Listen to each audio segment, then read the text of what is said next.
Hi, and welcome. This will be the reading of 1 Samuel chapter 31, verse 13 to 1 Samuel chapter 1, verse 1. Reading backwards, verse to verse. King James Version. Let's begin. And they took their bones and buried them under a tree at Jabesh, and fasted 7 days. All the valiant men arose and went all night and took the body of Saul and the bodies of his sons from the wall of Bethshan, and came to Jabesh and burnt them there. And when the inhabitants of Jabesh Gilead heard of that which the Philistines had done to Saul, and they put his armor in the house of Ashtorath, and they fastened his body to the wall of Bethshan. And they cut off his head, and stripped off his armor, and sent into the land of the Philistines round about to publish it in the house of their idols, and among the people. And it came to pass on the morrow, when the Philistines came to strip the slain, that they found Saul and his 3 sons fallen in Mount Gilboa. And when the men of Israel that were on the other side of the valley, and they that were on the other side Jordan, saw that the men of Israel fled, and that Saul and his sons were dead, they forsook the cities and fled, and the Philistines came and dwelt in them. So Saul died, and his 3 sons, and his armor-bearer, and all his men that same day together. And when his armor-bearer saw that Saul was dead, he fell likewise upon his sword, and died with him. Then said Saul unto his armor-bearer, Draw thy sword, and thrust me through therewith, lest these uncircumcised come and thrust me through, and abuse me. But his armor-bearer would not, for he was sore afraid. Therefore Saul took a sword and fell upon it. And the battle went sore against Saul, and the archers hit him, and he was sore wounded of the archers. And the Philistines followed hard upon Saul and upon his sons. And the Philistines slew Jonathan, and Abinadab, and Malchishua, Saul's sons. Now the Philistines fought against Israel, and the men of Israel fled from before the Philistines, and fell down slain in Mount Gilboa. And to them which were in Hebron, and to all the places where David himself and his men were wont to haunt, and to them which were in Hormah, and to them which were in Bor-Ashan, and to them which were in Atkah,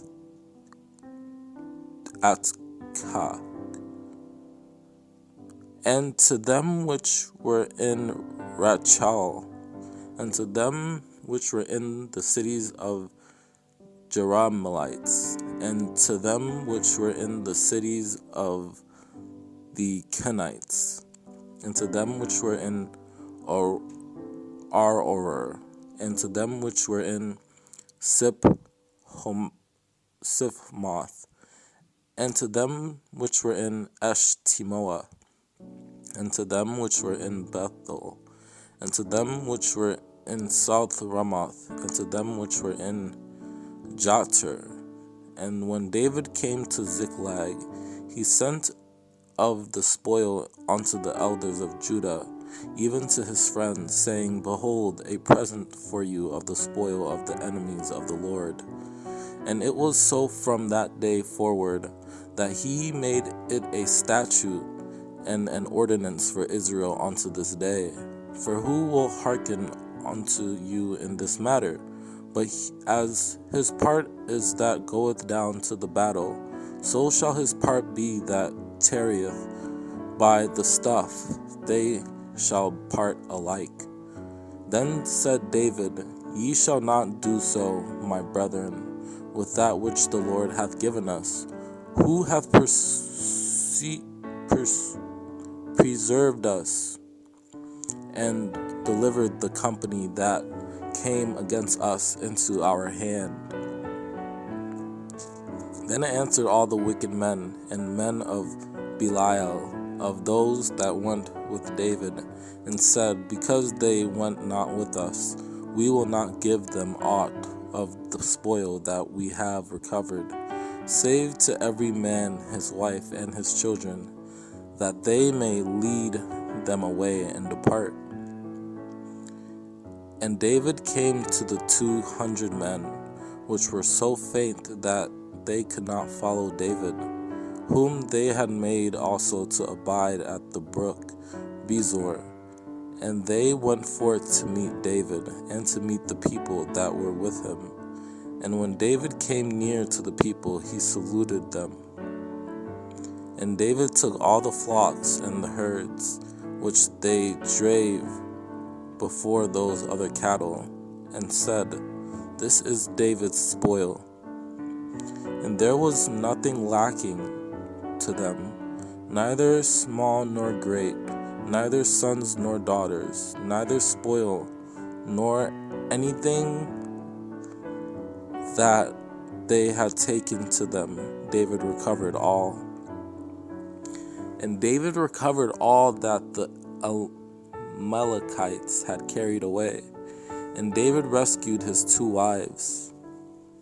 And David smote them from the twilight even unto the evening of the next day. And there escaped not a man of them, save 400 young men, which rode upon camels and fled. And when he had brought him down, behold, they were spread abroad upon all the earth, eating and drinking and dancing, because of all the great spoil that they had taken out of the land of the Philistines, and out of the land of Judah. And David said to him, Canst thou bring me down to this company? And he said, Swear unto me by God that thou wilt neither kill me nor deliver me into the hands of my master, and I will bring thee down to this company. He made an invasion upon the south of the Cherethites, and upon the coast which belongeth to Judah, and upon the south of Caleb, and we burned Ziklag with fire.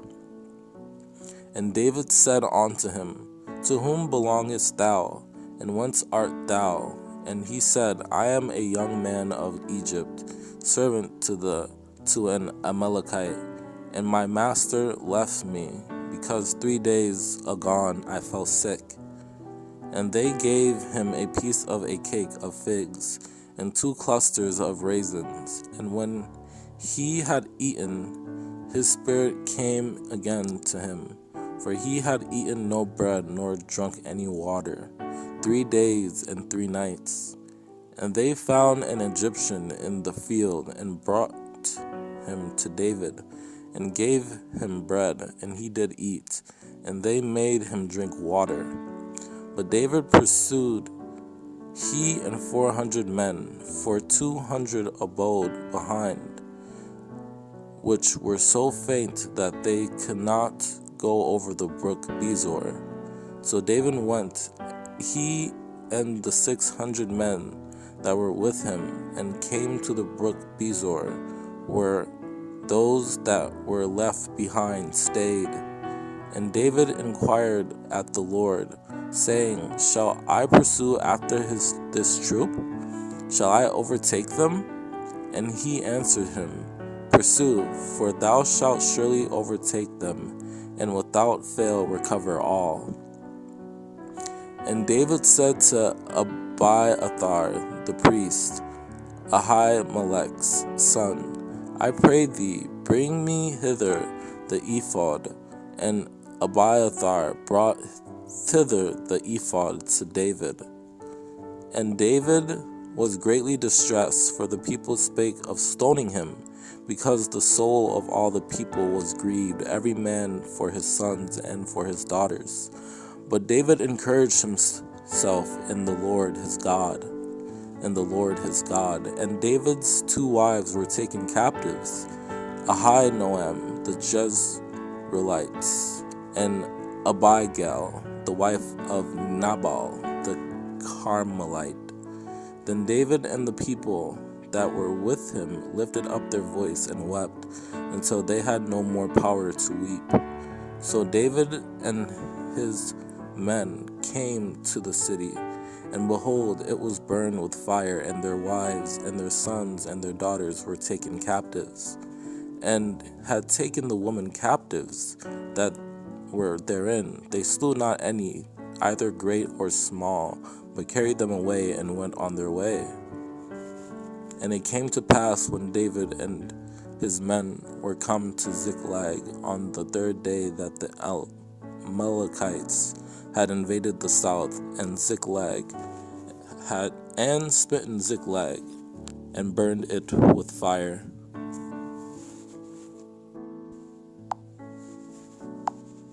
So David and his men rose up early to depart in the morning, to return into the land of the Philistines. And the Philistines went up to Jezreel. Wherefore now rise up early in the morning with thy master's servants that are come with thee, and as soon as ye be up early in the morning and have light, depart.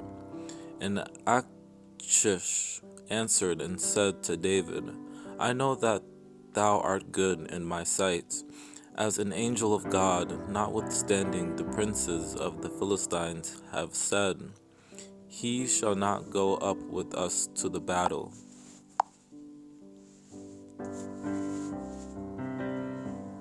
And David said unto Achish, But what have I done? And what hast thou found in thy servant so long as I have been with thee unto this day, that I may not go fight against the enemies of my lord the king? Wherefore now return, and go in peace, that thou displease not the lords of the Philistines.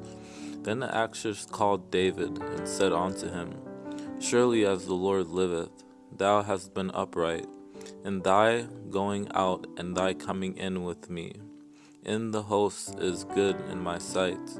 For I have not found evil in thee since the day of thy coming unto me unto this day. Nevertheless, the Lord's favored thee not. Is not this David, of whom they sang one to another in dances, saying, Saul slew his thousands, and David his 10,000s? And the princes of the Philistines were wroth with him. And the princes of the Philistines said unto him, Make this fellow return, that he may go again to his place, which thou hast appointed him, and let him not go down with us to battle, lest in the battle he be an adversary to us. For wherewith should he reconcile himself unto his master? Should it not be with the heads of these men? Then said the princes of the Philistines, What do these Hebrews here? And Achish said unto the princes of the Philistines, Is not this David the servant of Saul, the king of Israel, which hath been with me these days or these years? And I have found no fault in him since he fell unto me unto this day. And the lords of the Philistines passed on by hundreds and by thousands, but David and his men pass on in the rearward with Achish. Now the Philistines gathered together all their armies to Aphek, and the Israelites pitched by a fountain which is in Jezreel. And she brought it before Saul and before his servants, and they did eat. Then they rose up and went away that night. And the woman had a fat calf in the house, and she hasted and killed it, and took flour and kneaded it, and did bake unleavened bread thereof. But he refused and said, I will not eat. But his servants together with the woman compelled him, and he hearkened unto their voice. So he arose from the earth and sat upon the bed. Now therefore I pray thee, hearken thou also unto the voice of thine handmaid, and let me set a morsel of bread before thee, and eat, that thou mayest have strength when thou goest on thy way. And the woman came unto Saul, and saw that he was sore troubled, and said unto him, Behold, thine handmaid hath obeyed thy voice, and I have put my life in my hand, and have hearkened unto thy words, which thou spakest unto me. Then Saul fell straightway all along on the earth, and was sore afraid, because of the words of Samuel.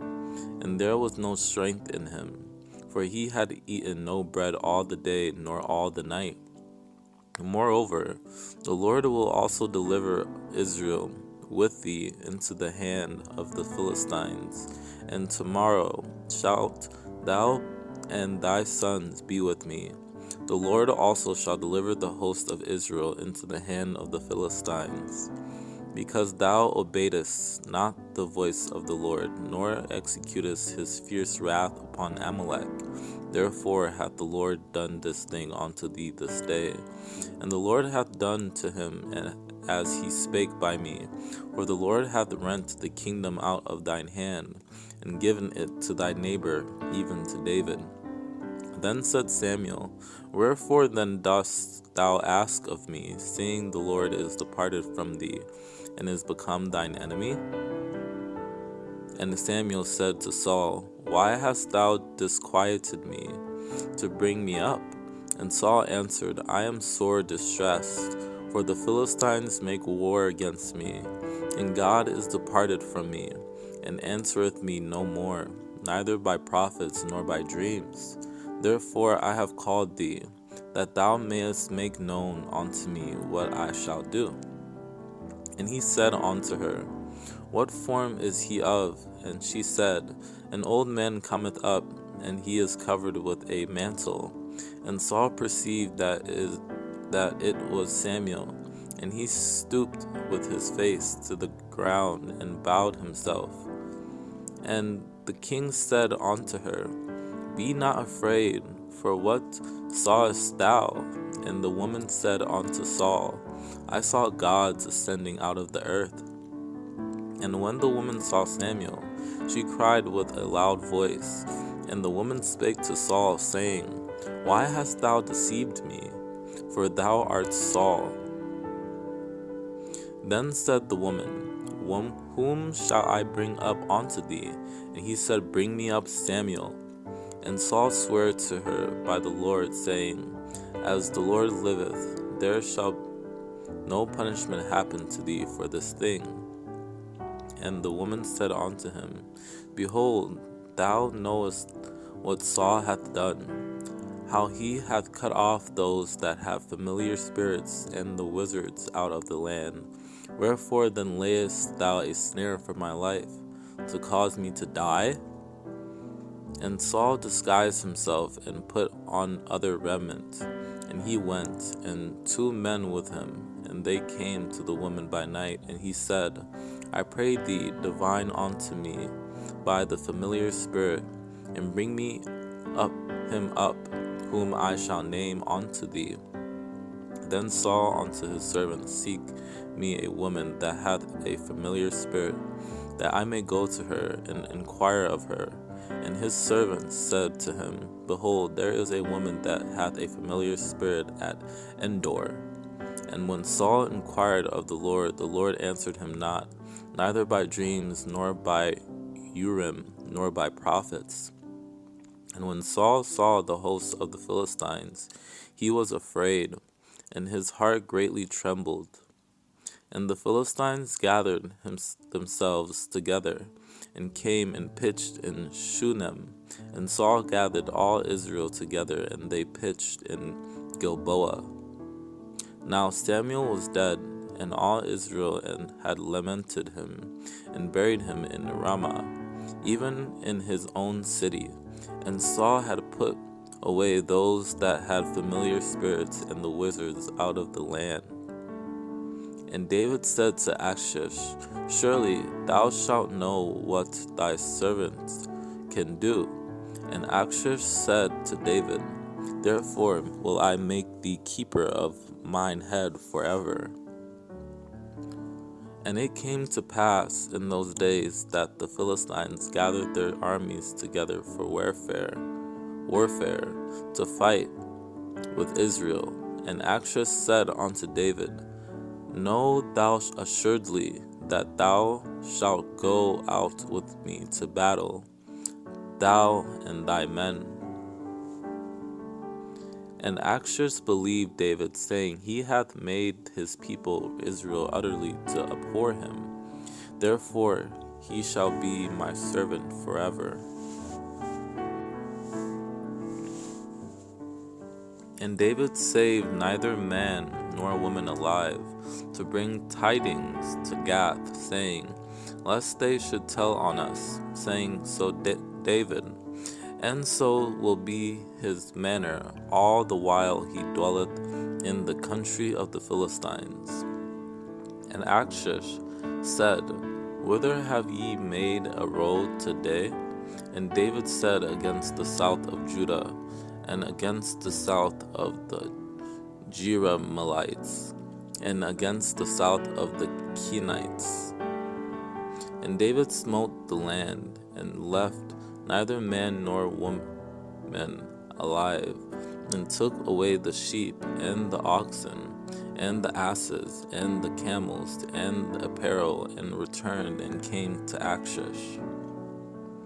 And David and his men went up and invaded the Geshurites, and the Jezreites, and the Amalekites, for those nations were of old the inhabitants of the land, as thou goest to Shur, even unto the land of Egypt.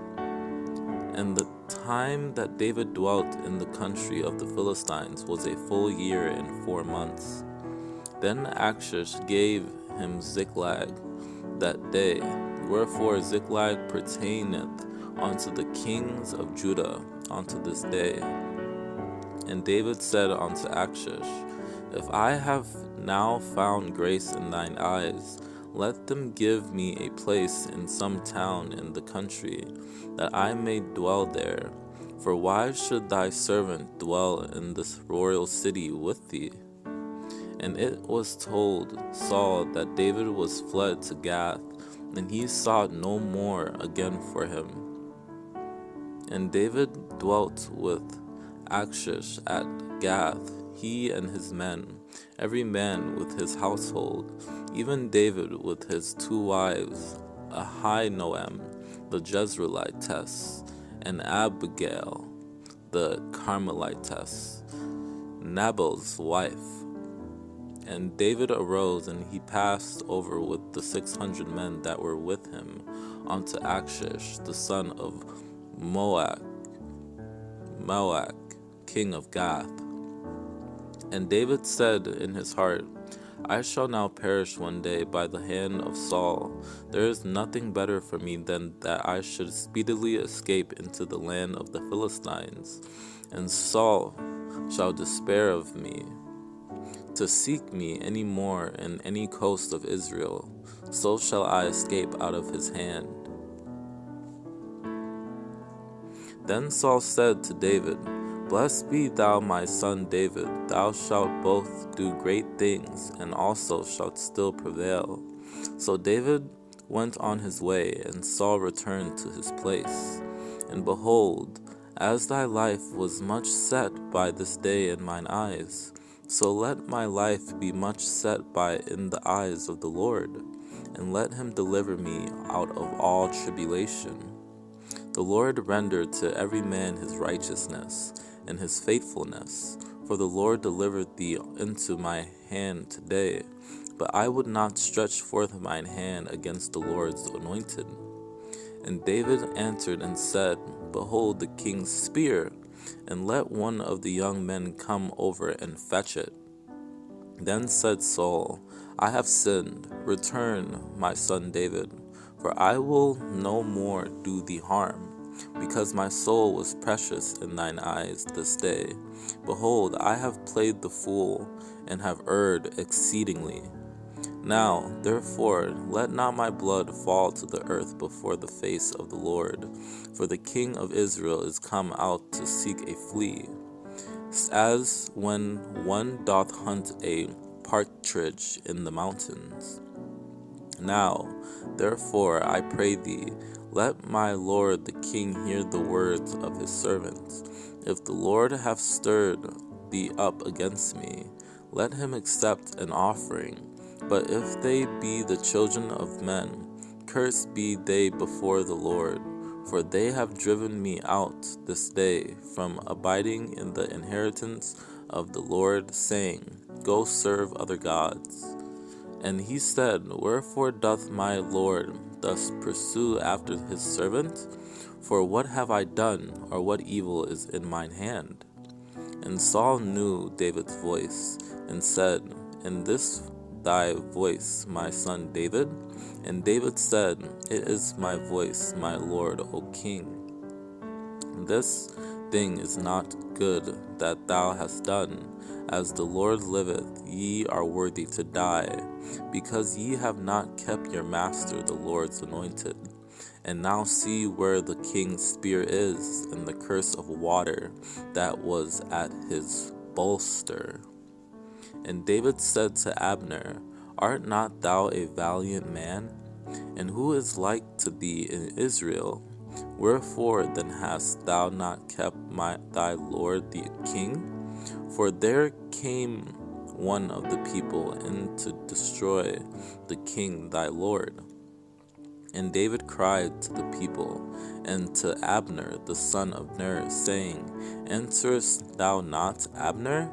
Then Abner answered and said, Who art thou that criest to the king?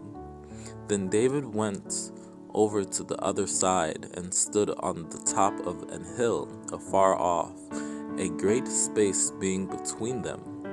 So David took the spear and the curse of water from Saul's bolster, and they got them away, and no man saw it nor knew it, neither awaked, for they were all asleep, because a deep sleep from the Lord was fallen upon them. The Lord forbid that I should stretch forth mine hand against the Lord's anointed. But I pray thee, take thou now the spear that is at his bolster, and the cruse of water, and let us go. David said furthermore, As the Lord liveth, the Lord shall smite him, or his days shall come to die, or he shall descend into battle and perish. And David said to Abishai, Destroy him not, for who can stretch forth his hand against the Lord's anointed and be guiltless? Then said Abishai to David, Son, David, God hath delivered thine enemy into thine hand this day. Now therefore let me smite him, I pray thee, with the spear, even to the earth at once, and I will not smite him the second time. So David and Abishai came to the people by night, and behold, Saul lay sleeping with the trench, and his spear stuck in the ground at his bolster, but Abner and the people lay round about him.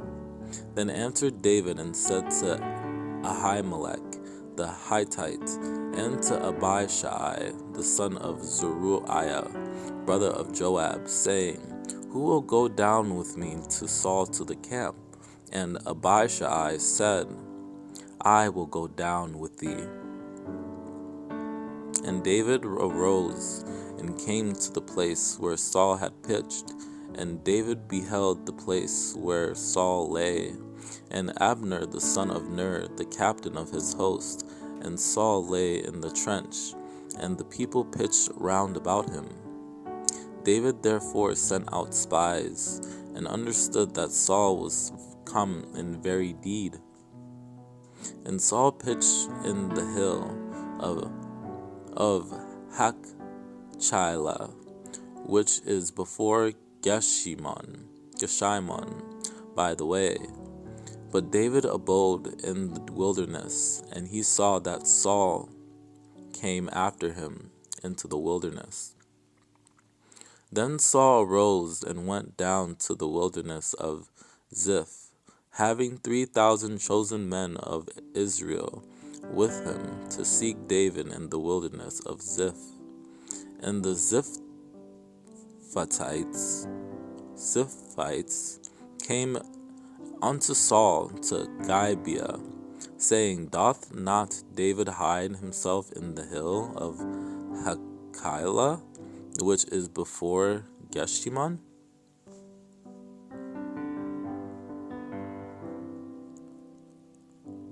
But Saul had given Michal his daughter, David's wife, to Phalti, the son of Laish, which was of Galim. David also took Ahinoam of Jezreel, and they were also both of them his wives. And Abigail hasted and arose and rode upon an ass with 5 damsels of hers, and went after her. She went after the messengers of David and became his wife. And she arose and bowed herself on her face to the earth, and said, Behold, let thine handmaid be a servant to wash the feet of the servants of my Lord. And when the servants of David were come to Abigail, to Carmel, they spake unto her, saying, David sent us unto thee to take thee to him to wife. And when David heard that Nabal was dead, he said, Blessed be the Lord that hath pleaded the cause of my reproach from the hand of Nabal, and hath kept his servant from evil. For the Lord hath returned the wickedness of Nabal upon his own head. And David sent a commune with Abigail to take her to him to wife. And it came to pass about 10 days after that the Lord smote Nabal, that he died. But it came to pass in the morning, when the wine was gone out of Nabal, and his wife had told him these things, that his heart died within him, and he became as a stone. And Abigail came to Nabal, and behold, he held a feast in his house, like the feast of a king. And Nabal's heart was merry within him, for he was very drunken. Wherefore she told him nothing, less or more, until the morning light. So David received of her hand that which she had brought him, and said unto her, Go up in peace to thine house. See, I have hearkened to thy voice, and have accepted thy person.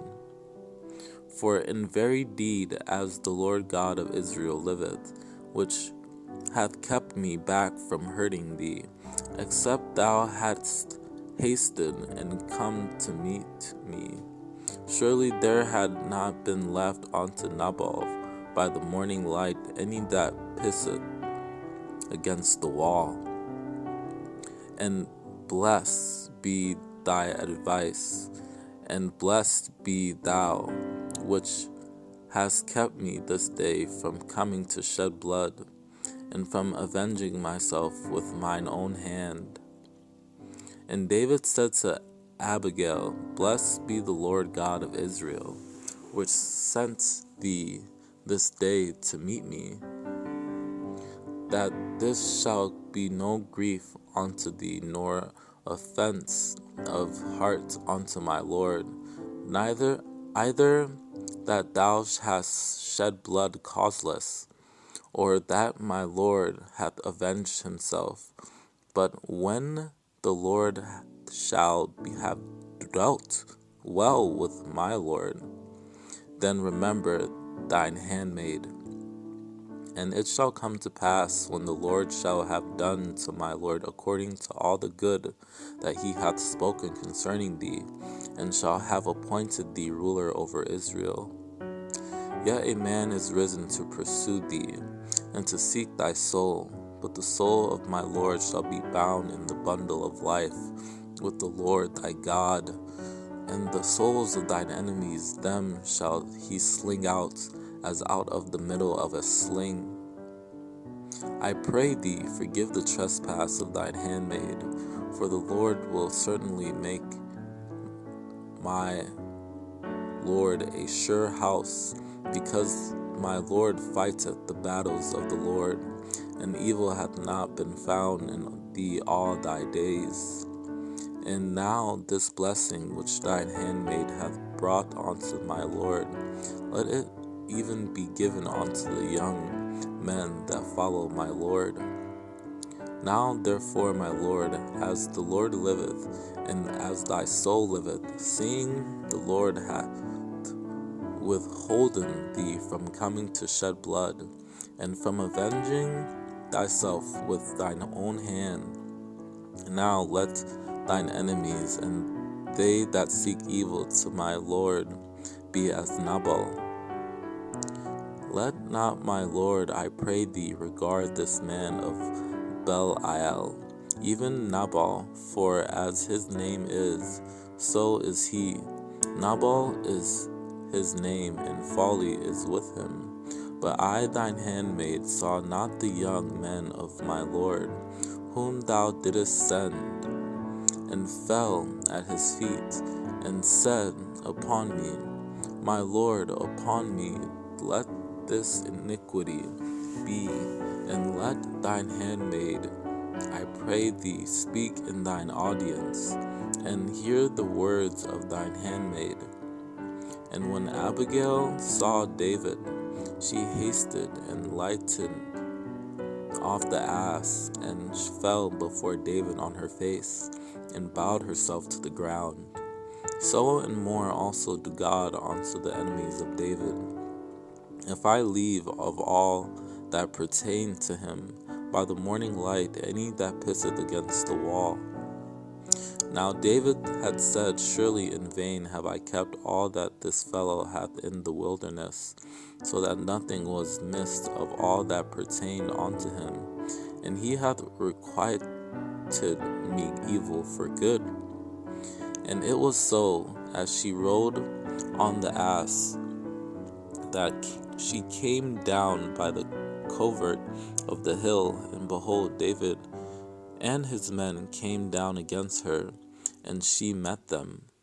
And she said unto her servants, go on before me, behold, I come after you. But she told not her husband Nabal.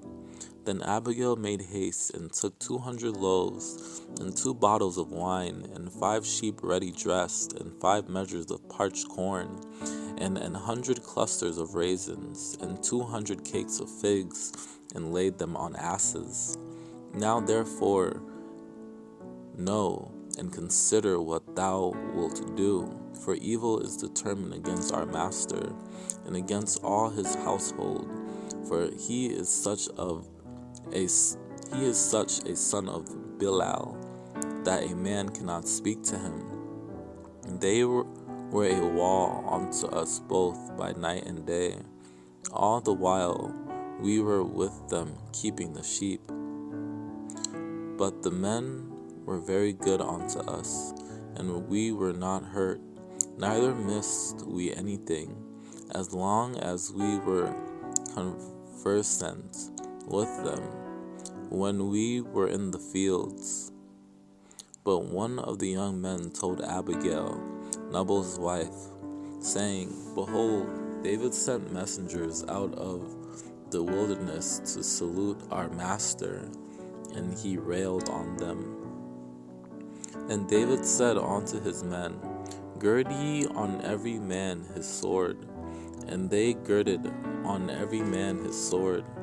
And David also girded on his sword. And there went up after David about 400 men, and 200 abode by the stuff. So David's young men turned their way, and went again, and came and told him all those sayings.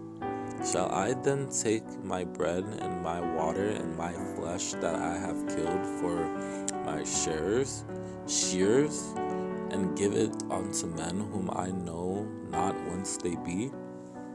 And Nabal answered David's servants, and said, Who is David, and who is the son of Jesse? There be many servants nowadays that break away every man from his master. And when David's young men came, they spake to Nabal according to all those words in the name of David, and ceased. Ask thy young men, and they will shew thee. Wherefore let the young men find favor in thine eyes. For we come in a good day. Give, I pray thee, whatsoever cometh to thine hand unto thy servants, and to thy son David. And now I have heard that thou hast shears. Now thy shepherds which were with us, we hurt them not, neither was there aught missing unto them, all the while they were in Carmel. And thus shall ye say to him that liveth in prosperity, Peace be both to thee, and peace be to thine house, and peace be unto all that thou hast. And David sent out 10 young men, and David said unto the young men, Get you up to Carmel, and go to Nabal, and greet him in my name. And David heard in the wilderness that Nabal did shear his sheep. Now the name of the man was Nabal, and the name of his wife Abigail, and she was a woman of good understanding and of a beautiful countenance. But the man was churlish and evil in his doings, and he was of the house of Caleb. And there was a man in Maon, whose possessions were in Carmel, and the man was very great. And he had 3,000 sheep and 1,000 goats, and he was shearing his sheep in Carmel. And Samuel died, and all the Israelites were gathered together, and lamented him, and buried him in his house at Ramah. And David arose and went down to the wilderness of Paran.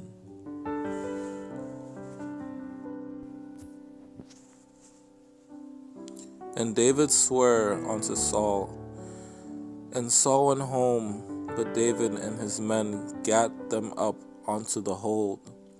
Swear now therefore unto me by the Lord, that thou wilt not cut off my seed after me, and that thou wilt not destroy my name out of my father's house. And now, behold, I know well that thou shalt surely be king, and that the kingdom of Israel shall be established in thine hand. For if a man find his enemy, will he let him go well away? Wherefore the Lord reward thee good for that thou hast done unto me this day.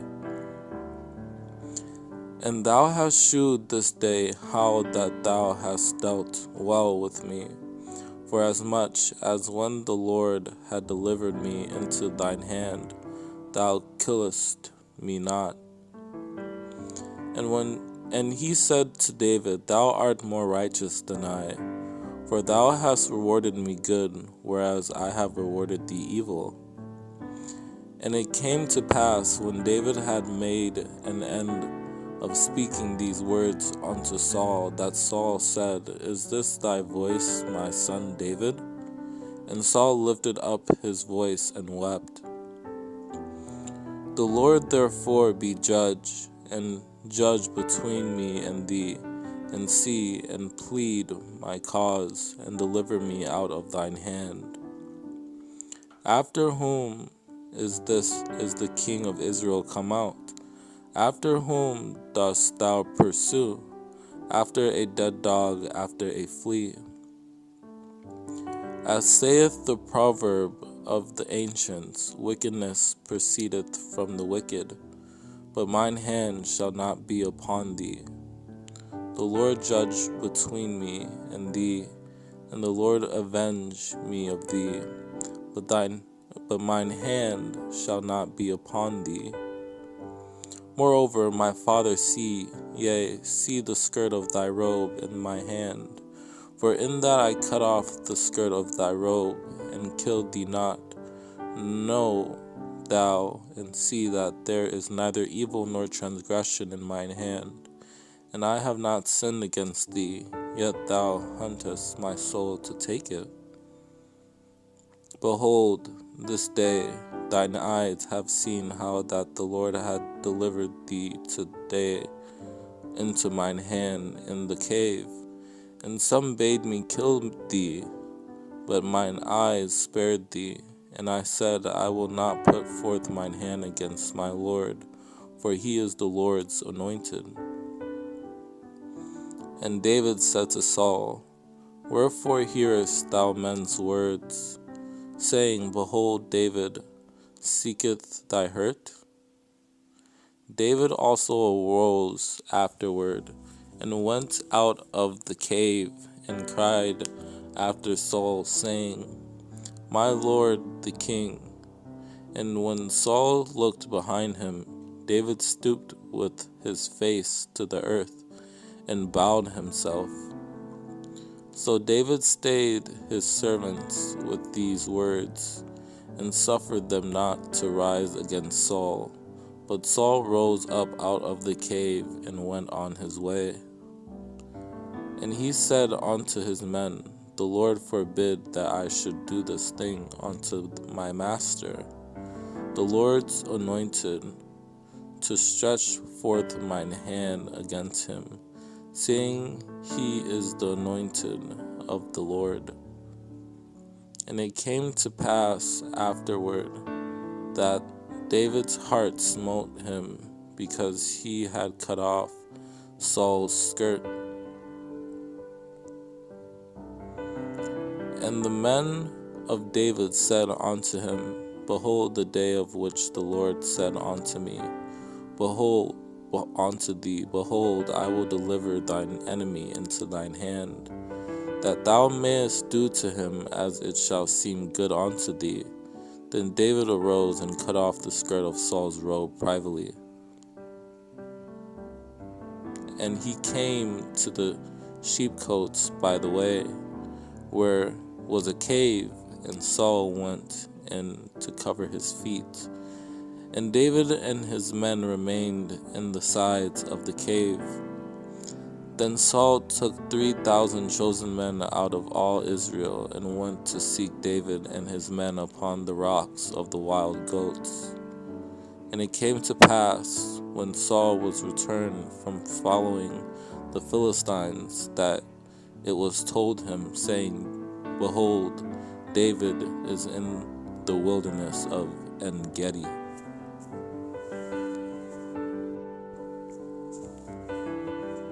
And David went up from thence, and dwelt in strongholds at En-Gedi. Wherefore Saul returned from pursuing after David, and went against the Philistines. Therefore they called that place Selah Hamath-Lakoth. But there came a messenger unto Saul, saying, Haste thee, and come, for the Philistines have invaded the land. And Saul went on this side of the mountain, and David and his men on that side of the mountain. And David made haste to get away for fear of Saul. For Saul and his men compassed David, and his men round about to take them. Saul also and his men went to seek him, and they told David. Wherefore he came down into a rock, and abode in the wilderness of Maon. And when Saul heard that, he pursued after David in the wilderness of Maon. And they arose and went to Ziph before Saul. But David and his men were in the wilderness of Maon, in the plain on the south of Jeshimon. See therefore and take knowledge of all the lurking places where he hideth himself, and come ye again to me with the certainty, and I will go with you. And it shall come to pass, if he be in the land, that I will search him out throughout all the thousands of Judah. Go, I pray you, prepare yet, and know and see his place where his haunt is, and who hath seen him there, for it is told me that he dealeth very subtly. And Saul said, Blessed be ye of the Lord, for ye have compassion on me. Now therefore, O king, come down according to all the desire of thy soul to come down, and our part shall be to deliver him into the king's hand. Then came up the Ziphites to Saul to Gibeah, saying, Doth not David hide himself with us in strongholds in the wood in the hill of Hachilah, which is on the south of Jeshimon? And they two made a covenant before the Lord, and David abode in the wood, and Jonathan went to his house. And he said unto him, Fear not, for the hand of Saul my father shall not find thee, and thou shalt be king over Israel, and I shall be next unto thee, and that also Saul my father knoweth. And Jonathan, Saul's son, arose, and went to David into the wood, and strengthened his hand in God. And David saw that Saul was come out to seek his life, and David was in the wilderness of Ziph in a wood. And David abode in the wilderness in strongholds, and remained in a mountain in the wilderness of Ziph. And Saul sought him every day, but God delivered him not into his hand. Then David and his men, which were about 600, arose and departed out of Keilah, and went whithersoever they could go. And it was told Saul that David was escaped from Keilah, and he forbare to go forth. Then said David, Will the men of Keilah deliver me and my men into the hand of Saul? And the Lord said, They will deliver thee up. Will the men of Keilah deliver me up into his hand? Will Saul come down, as thy servant hath heard? O Lord God of Israel, I beseech thee, tell thy servant. And the Lord said, He will come down. Then said David, O Lord God of Israel, thy servant hath certainly heard that Saul seeketh to come to Keilah to destroy the city for my sake. And David knew that Saul secretly practiced mischief against him. And he said to Abiathar the priest, Bring hither the ephod. And Saul called all the people together to war, to go down to Keilah to besiege David and his men. And it was told Saul that David was come to Keilah. And Saul said, God hath delivered him into mine hand, for he is shut in, by entering into a town that hath gates and bars. And it came to pass, when Abiathar the son of Ahimelech fled to David to Keilah, that he came down with an ephod in his hand. So David and his men went to Keilah, and fought with the Philistines, and brought away their cattle, and smote them with a great slaughter. So David saved the inhabitants of Keilah. Then David inquired of the Lord yet again, and the Lord answered him and said, Arise, go down to Keilah, for I will deliver the Philistines into thine hand. And David's men said unto him, Behold, we be afraid here in Judah. How much more than if we come to Keilah against the armies of the Philistines? Therefore David inquired of the Lord, saying, Shall I go and smite these Philistines? And the Lord said unto David, Go and smite the Philistines, and save Keilah. Then they told David, saying, Behold, the Philistines fight against Keilah, and they rob the threshing floors. Abide thou with me, fear not, for he that seeketh my life seeketh thy life, but with me thou shalt be in safeguard. And David said unto Abiathar, I knew it that day, when Doeg the Edomite was there, that he would surely tell Saul, I have occasioned the death of all the persons of thy father's house. And Abiathar shewed David that Saul had slain the Lord's priests. And one of the sons of Ahimelech, the son of Ahitub, named Abiathar, escaped and fled after David. And Nob, the city of the priests, smote he with the edge of the sword, both men and women, children and sucklings, and oxen and asses and sheep, with the edge of the sword.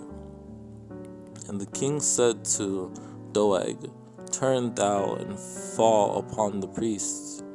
And Doeg the Edomite turned, and he fell upon the priests, and slew on that day 85 persons that did wear a linen ephod. And the king said unto the footmen that stood about him, Turn and slay the priests of the Lord, because their hand also is with David, and because they knew when he fled and did not shew it to me. But the servants of the king would not put forth their hand to fall upon the priests of the Lord. And the king said, Thou shalt surely die, Ahimelech, thou and all thy father's house. Did I then begin to inquire of God for him? Be it far from me. Let not the king impute anything unto his servant, nor to all the house of my father, for thy servant knew nothing of all this, less or more. Then Ahimelech answered the king, and said, And who is so faithful among all the servants as David, which is the king's son-in-law, and goeth at thy bidding, and is honorable in thine house? And Saul said unto him, Why have ye conspired against me, thou and the son of Jesse, in that thou hast given him bread and a sword, and hast inquired of God for him, that he should arise against me to lie in wait as at this day? And Saul said, Hear now, thou son of Ahitub. And he answered, Here I am, my lord. Then the king sent to call Ahimelech the priest, the son of Ahitub, and all his father's house, the priests that were in Nob, and they came all of them to the king. And he inquired of the Lord for him, and gave him victuals, and gave him the sword of Goliath the Philistine. Then answered Doeg the Edomite, which was set over the servants of Saul, and said, I saw the son of Jesse coming to Nob, to Ahimelech the son of Ahitub,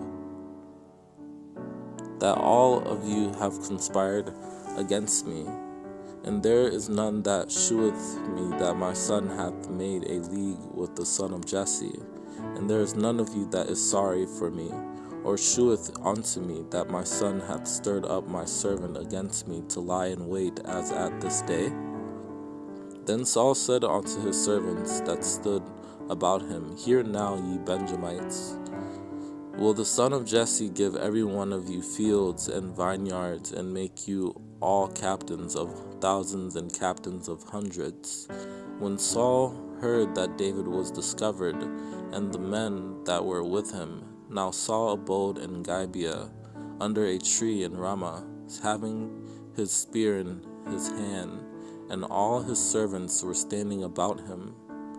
And the prophet Gad said unto David, Abide not in the hold, depart, and get thee into the land of Judah. Then David departed, and came into the forest of Hareth. And he brought them before the king of Moab, and they dwelt with him all the while that David was in the hold. And David went thence to Mizpeh of Moab, and he said unto the king of Moab, Let my father and my mother, I pray thee, come forth and be with you, till I know what God will do for me. And everyone that was in distress, and everyone that was in debt, and everyone that was discontented, gathered themselves unto him, and he became a captain over them. And there were with him about 400 men. David therefore departed thence, and escaped to the cave Adullam. And when his brethren and all his father's house heard it, they went down thither to him. Have I need of madmen, that ye have brought this fellow to play the mad man in my presence? Shall this fellow come into my house? Then said Achish unto his servants, Lo, ye see that the man is mad. Wherefore then have ye brought him to me? And he changed his behavior before them, and feigned himself mad in their hands, and scrabbled on the doors of the gate, and let his spittle fall down upon his beard. And David laid up these words in his heart, and was sore afraid of Achish, the king of Gath. And the servants of Achish said unto him, Is not this David the king of the land? Did they not sing one to another of him in dances, saying, Saul hath slain his thousands, and David his 10,000s? And David arose and fled that day for fear of Saul, and went to Achish the king of Gath. And the priest said, The sword of Goliath the Philistine, whom thou slewest in the valley of Elah, behold, it is here wrapped in a cloth behind the ephod. If thou wilt take it, for there is no other save that here. And David said, There is none like that, give it to me. And David said unto Ahimelech, And is there not here under thine hand spear or sword? For I have neither brought my sword nor my weapons with me, because the king's business required haste. Now a certain man of the servants of Saul was there that day, detained before the Lord, and his name was Doeg, an Edomite, the chiefest of the herdmen that belonged to Saul. So the priest gave him hollowed bread, for there was no bread there, but the shewbread that was taken from before the Lord, to put hot bread in the day when it was taken away. And David answered the priest, and said unto him, Of a truth women have been kept from us about these 3 days, since I come out, and the vessels of the young men are holy, and the bread is in a manner common. Yea, though it were sanctified this day in the vessel. And the priest answered David and said, There is no common bread under mine hand, but there is hollowed bread, if the young men have kept themselves at least from women. Now, therefore, what is under thine hand? Give me 5 loaves of bread in mine hand, or what there is present. And David said unto Ahimelech the priest, The king hath commanded me a business, and hath said unto me, Let no man know anything of the business whereabout I send thee, and what I have commanded thee. And I have appointed my servants to such and such a place. Then came David to Nob, to Ahimelech the priest, and Ahimelech was afraid at the meeting of David, and said unto him, Why art thou alone, and no man with thee? And Jonathan said to David, Go in peace, for as much as we have sworn both of us in the name of the Lord, saying, The Lord be between me and thee, and between my seed and thy seed forever. And he arose and departed, and Jonathan went into the city. And as soon as the lad was gone, David arose out of a place toward the south, and fell on his face to the ground, and bowed himself 3 times, and they kissed one another, and wept one another with one another, until David exceeded. And Jonathan gave his artillery unto his lad, and said unto him, Go carry them to the city. But the lad knew not anything, only Jonathan and David knew the matter. And Jonathan cried after the lad, Make speed, haste, stay not. And Jonathan's lad gathered up the arrows, and came to his master. And when the lad was come to the place of the arrow which Jonathan had shot, Jonathan cried after the lad, and said, Is not the arrow beyond thee? And he said unto his lad, Run, find out now the arrows which I shoot. And as the lad ran, he shot an arrow beyond him. And it came to pass in the morning that Jonathan went out into the field at the time appointed with David and a little lad with him. So Jonathan arose from the table in fierce anger, and did eat no meat the 2nd day of the month, for he was grieved for David, because his father had done him shame. And Saul cast a javelin at him to smite him, whereby Jonathan knew that it was determined of his father to slay David. And Jonathan answered Saul his father, and said unto him, Wherefore shall he be slain? What hath he done? For as long as the son of Jesse liveth upon the ground, thou shalt not be established, nor thy kingdom. Wherefore now send and fetch him unto me, for he shall surely die. Then Saul's anger was kindled against Jonathan, and he said unto him, Thou son of the perverse rebellious woman, do not I know that thou hast chosen the son of Jesse to thine own confusion, and unto the confusion of thy mother's nakedness? And he said, Let me go, I pray thee, for our family hath a sacrifice in the city, and my brother, he hath commanded me to be there. And now, if I have found favor in thine eyes, let me get away, I pray thee, and see my brethren. Therefore he cometh not unto the king's table.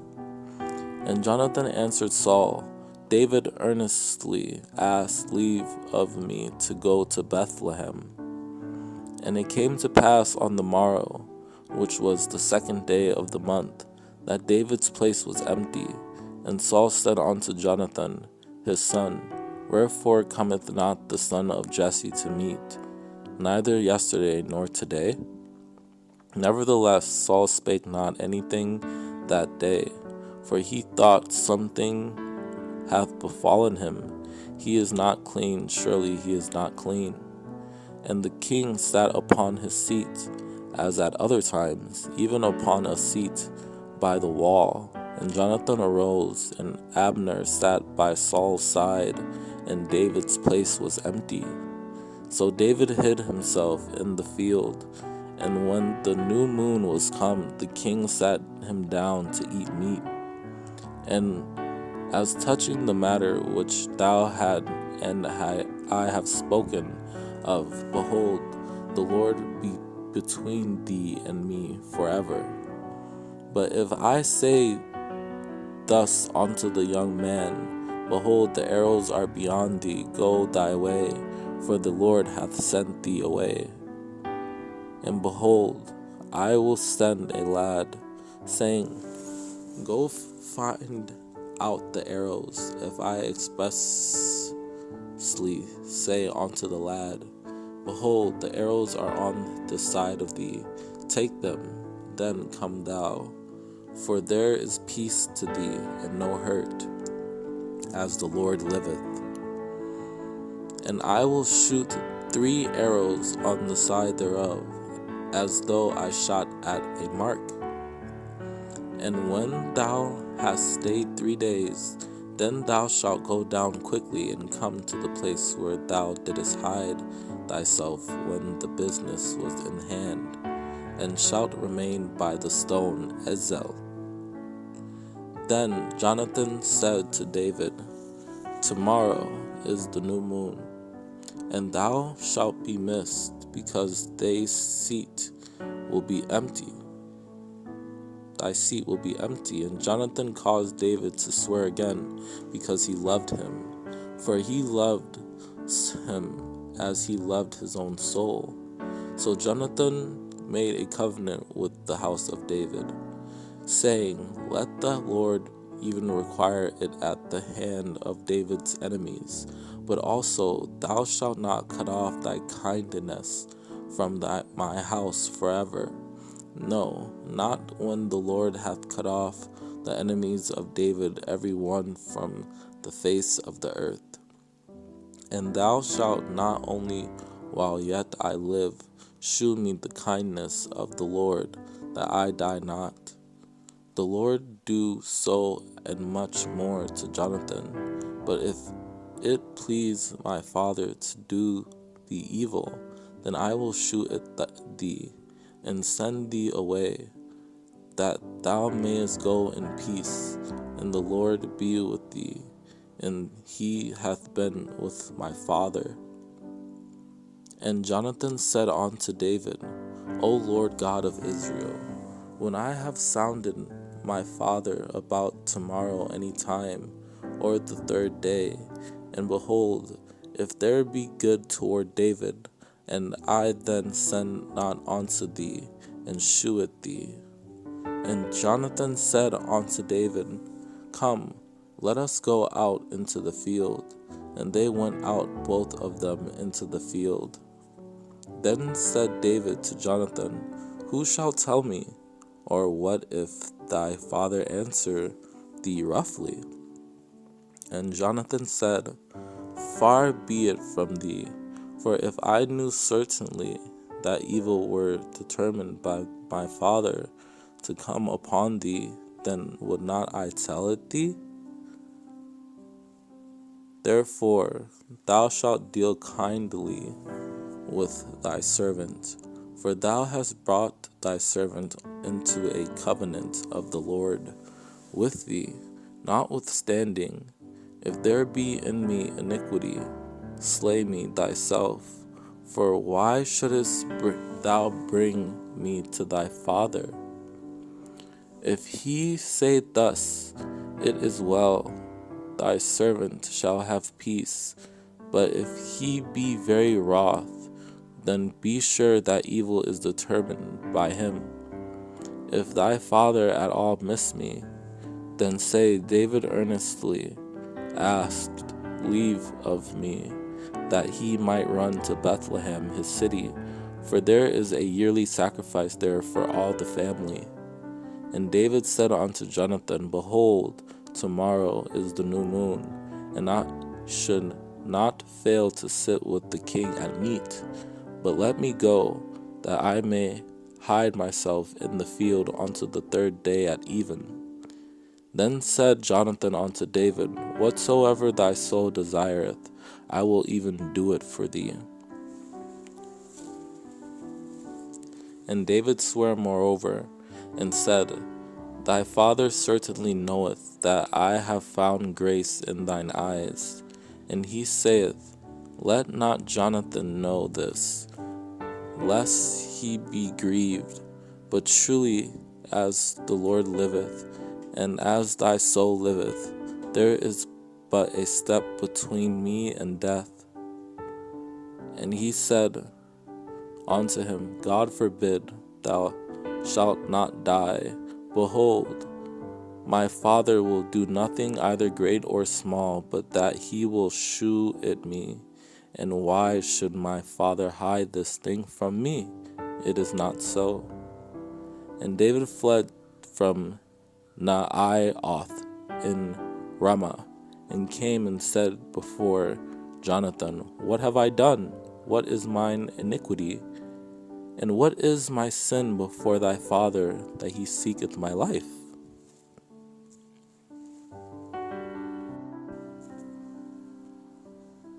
And he stripped off his clothes also, and prophesied before Samuel in like manner, and lay down naked all that day and all that night. Wherefore they say, Is Saul also among the prophets? And he went thither to Naioth in Ramah, and the Spirit of God was also upon him also. And he went on and prophesied until he came to Naioth in Ramah. Then went he also to Ramah, and came to a great well that is in Secu. And he asked and said, Where are Samuel and David? And one said, Behold, they be at Naioth in Ramah. And when it was told Saul, he sent other messengers, and they prophesied likewise. And Saul sent messengers again the third time, and they prophesied also. And Saul sent messengers to take David, and when they saw the company of the prophets prophesying, and Samuel standing as appointed over them, the Spirit of God was upon the messengers of Saul, and they also prophesied. And it was told Saul, saying, Behold, David is at Naioth in Ramah. So David fled and escaped, and came to Samuel to Ramah, and told him all that Saul had done to him. And he and Samuel went and dwelt in Naioth. And Saul said unto Michal, Why hast thou deceived me so, and sent away mine enemy, that he is escaped? And Michal answered Saul, He said unto me, Let me go, why should I kill thee? And when the messengers were come in, behold, there was an image in the bed, with a pillow of goat's hair for his bolsters. And Saul sent the messengers again to see David, saying, Bring him up to me in the bed, that I may slay him. And when Saul sent messengers to take David, she said, He is sick. And Michal took an image and laid it in the bed, and put a pillow of goat's hair for his bolster, and covered it with a cloth. So Michal let David down through a window, and he went and fled and escaped. Saul also sent messengers unto David's house to watch him and to slay him in the morning. And Michal, David's wife, told him, saying, If thou save not thy life tonight, tomorrow thou shalt be slain. And Saul sought to smite David, even to the wall with the javelin. But he slipped away out of Saul's presence, and he smote the javelin into the wall. And David fled and escaped that night. And the evil spirit from the Lord was upon Saul, as he sat in his house with his javelin in his hand. And David played with his hand. And there was war again, and David went out and fought with the Philistines, and slew them with a great slaughter. And they fled from him. And Jonathan called David, and Jonathan shewed him all those things. And Jonathan brought David to Saul, and he was in his presence as in times past. And Saul hearkened unto the voice of Jonathan. And Saul sware, As the Lord liveth, he shall not be slain. For he did put his life in his hand and slew this Philistine. And the Lord wrought a great salvation for all Israel. Thou sawest it, and didst rejoice. Wherefore then wilt thou sin against innocent blood, to slay David without a cause? And Jonathan spake good of David unto Saul his father, and said unto him, Let not the king sin against his servant, against Saul, because he hath not sinned against thee, and because his works have been to thee word very good. And I will go out and stand beside my father in the field where thou art, and I will commune with my father of thee, and what I see that I will tell thee. But Jonathan, Saul's son, delighted much in David. And Jonathan told David, saying, Saul, my father, seeketh to kill thee. Now, therefore, I pray thee, take heed to thyself until the morning, and abide in a secret place, and hide thyself. And Saul spake to Jonathan his son, and to all David's and all his servants, that they should kill David. Then the princes of the Philistines went forth, and it came to pass after they went forth that David behaved himself more wisely than all the servants of Saul, so that his name was much set by. And Saul was yet the more afraid of David, and Saul became David's enemy continually. And Saul saw and knew that the Lord was with David, and that Michal, Saul's daughter, loved him. Wherefore David arose, and went he and his men, and slew of the Philistines 200 men. And David brought their foreskins, and they gave him in full tale to the king, that he might be the king's son-in-law. And Saul gave him Michal, his daughter, to wife. And when his servants told David these words, it pleased David well to be the king's son-in-law, and the days were not expired. And Saul said, Thus shall ye say to David, The king desireth not any jewelry, but 100 foreskins of the Philistines, to be avenged of the king's enemies. But Saul thought to make David fall by the hand of the Philistines. And the servants of Saul told him, saying, On this manner spake David. And Saul's servants spake those words in the ears of David. And David said, Seemeth it to you a light thing to be a king's son-in-law, seeing that I am a poor man and lightly esteemed? And Saul commanded his servants, saying, Commune with David secretly, and say, Behold, the king hath delight in thee, and all his servants love thee. Now therefore be the king's son-in-law. And Saul said, I will give him her, that she may be a snare to him, and that the hand of the Philistines may be against him. Wherefore Saul said to David, Thou shalt this day be my son-in-law, and the one of the twain. And Michal, Saul's daughter, loved David, and they told Saul, and the thing pleased him. But it came to pass at the time when Merab, Saul's daughter, should have been given to David, that she was given unto Adriel the Meholathite to wife. And David said unto Saul, Who am I, and what is my life, or my father's family in Israel, that I should be son-in-law to the king? And Saul said to David, Behold, my elder daughter Merab, her will I give thee to wife. Only be thou valiant for me, and fight the Lord's battles. For Saul said, Let not mine hand be upon him, but let the hand of the Philistines be upon him. But all Israel and Judah loved David, because he went out and came in before them.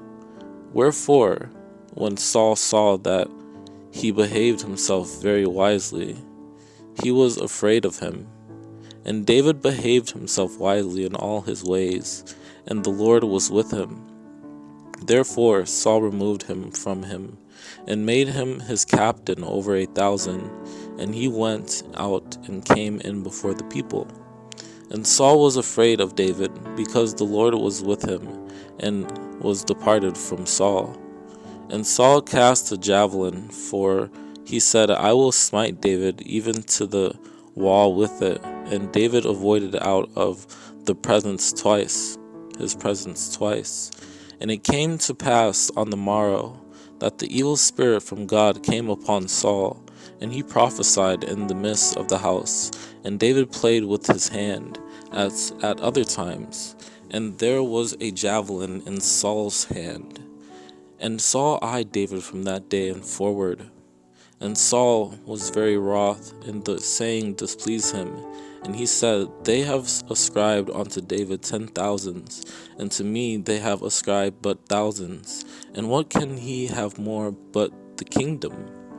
And the women answered one another as they played, and said, Saul hath slain his thousands, and David his 10,000s. And it came to pass as they came, when David was returned from the slaughter of the Philistine, that the woman came out of all cities of Israel, singing and dancing, to meet King Saul with tabrets, with joy, and with instruments of music. And David went out whithersoever Saul sent him, and behaved himself wisely. And Saul set him over the men of war, and he was accepted in the sight of all people, and also in the sight of Saul's servants. And Jonathan stripped himself of the robe that was upon him, and gave it to David, and his garments, even to his sword, and to his bow, and to his girdle. Then Jonathan and David made a covenant, because he loved him as his own soul. And Saul took him that day, and would let him go no more home to his father's house. And it came to pass, when he had made an end of speaking unto Saul, that the soul of Jonathan was knit with the soul of David, and Jonathan loved him as his own soul. And Saul said to him, Whose son art thou, thou young man? And David answered, I am the son of thy servant Jesse the Bethlehemite. And as David returned from the slaughter of the Philistine, Abner took him and brought him before Saul with the head of the Philistine in his hand. And the king said, Inquire thou whose son this stripling is. And when Saul saw David go forth against the Philistine, he said unto Abner, the captain of the host, Abner, whose son is this youth? And Abner said, As thy soul liveth, O king, I cannot tell. And David took the head of the Philistine and brought it to Jerusalem. But he put his armor in his tent. And the children of Israel returned from chasing after the Philistines, and they spoiled their tents. And the men of Israel and of Judah arose and shouted and pursued the Philistines, until thou come to the valley and to the gates of Ekron. And the wounded of the Philistines fell down by the way to Sharaim, even unto Gath and unto Ekron. Therefore David ran and stood upon the Philistine, and took his sword and drew it out of the sheath thereof, and slew him, and cut off his head therewith. And when the Philistines saw their champion was dead, they fled. So David prevailed over the Philistine with a sling and with a stone, and smote the Philistine, and slew him. But there was no sword in the hand of David. And David put his hand in his bag, and took thence a stone, and slang it, and smote the Philistine in his forehead, that the stone sunk into his forehead, and he fell upon his face to the earth. And it came to pass, when the Philistine arose, and came and drew nigh to meet David, that David hasted, and ran toward the army to meet the Philistine. And all this assembly shall know that the Lord saveth not with sword and spear, for the battle is the Lord's, and he will give you into our hands. This day will the Lord deliver thee into mine hand, and I will smite thee, and take thine head from thee, and I will give the carcasses of the hosts of the Philistines this day unto the fowls of the air, and to the wild beasts of the earth, that all the earth may know that there is a God in Israel. Then said David to the Philistine, Come, thou comest to me with a sword, and with a spear, and with a shield, but I come to thee in the name of the Lord of hosts, the God of the armies of Israel, whom thou hast defied.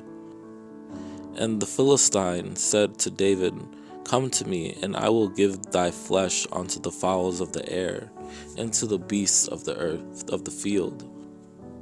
And the Philistine said unto David, Am I a dog, that thou comest to me with staves? And the Philistine cursed David by his gods. And when the Philistine looked about and saw David, he disdained him, for he was but a youth, and ruddy, and of a fair countenance. And the Philistine came on and drew near unto David, and the man that bare the shield went before him. And he took his staff in his hand, and chose him 5 smooth stones out of the brook, and put them in a shepherd's bag which he had, even in a scrip, and his sling was in his hand, and he drew near to the Philistine. And David girded his sword upon his armor, and he essayed to go, for he had not proved it. And David said unto Saul, I cannot go with these, for I have not proved them. And David put them off him. And Saul armed David with his armor, and he put an helmet of brass upon his head. Also he armed him with a coat of mail.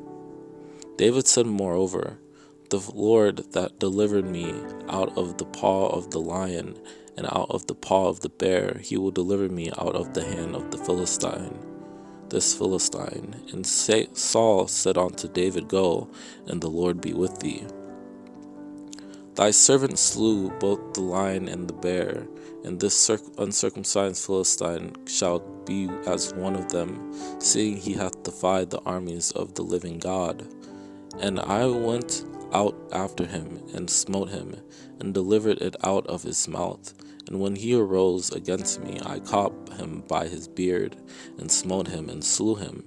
And David said unto Saul, Thy servant kept his father's sheep, and there came a lion and a bear, and took a lamb out of the flock. And Saul said to David, Thou art not able to go against this Philistine to fight with him, for thou art but a youth, and he a man of war from his youth. And David said to Saul, Let no man's heart fail because of him. Thy servant will go and fight with this Philistine.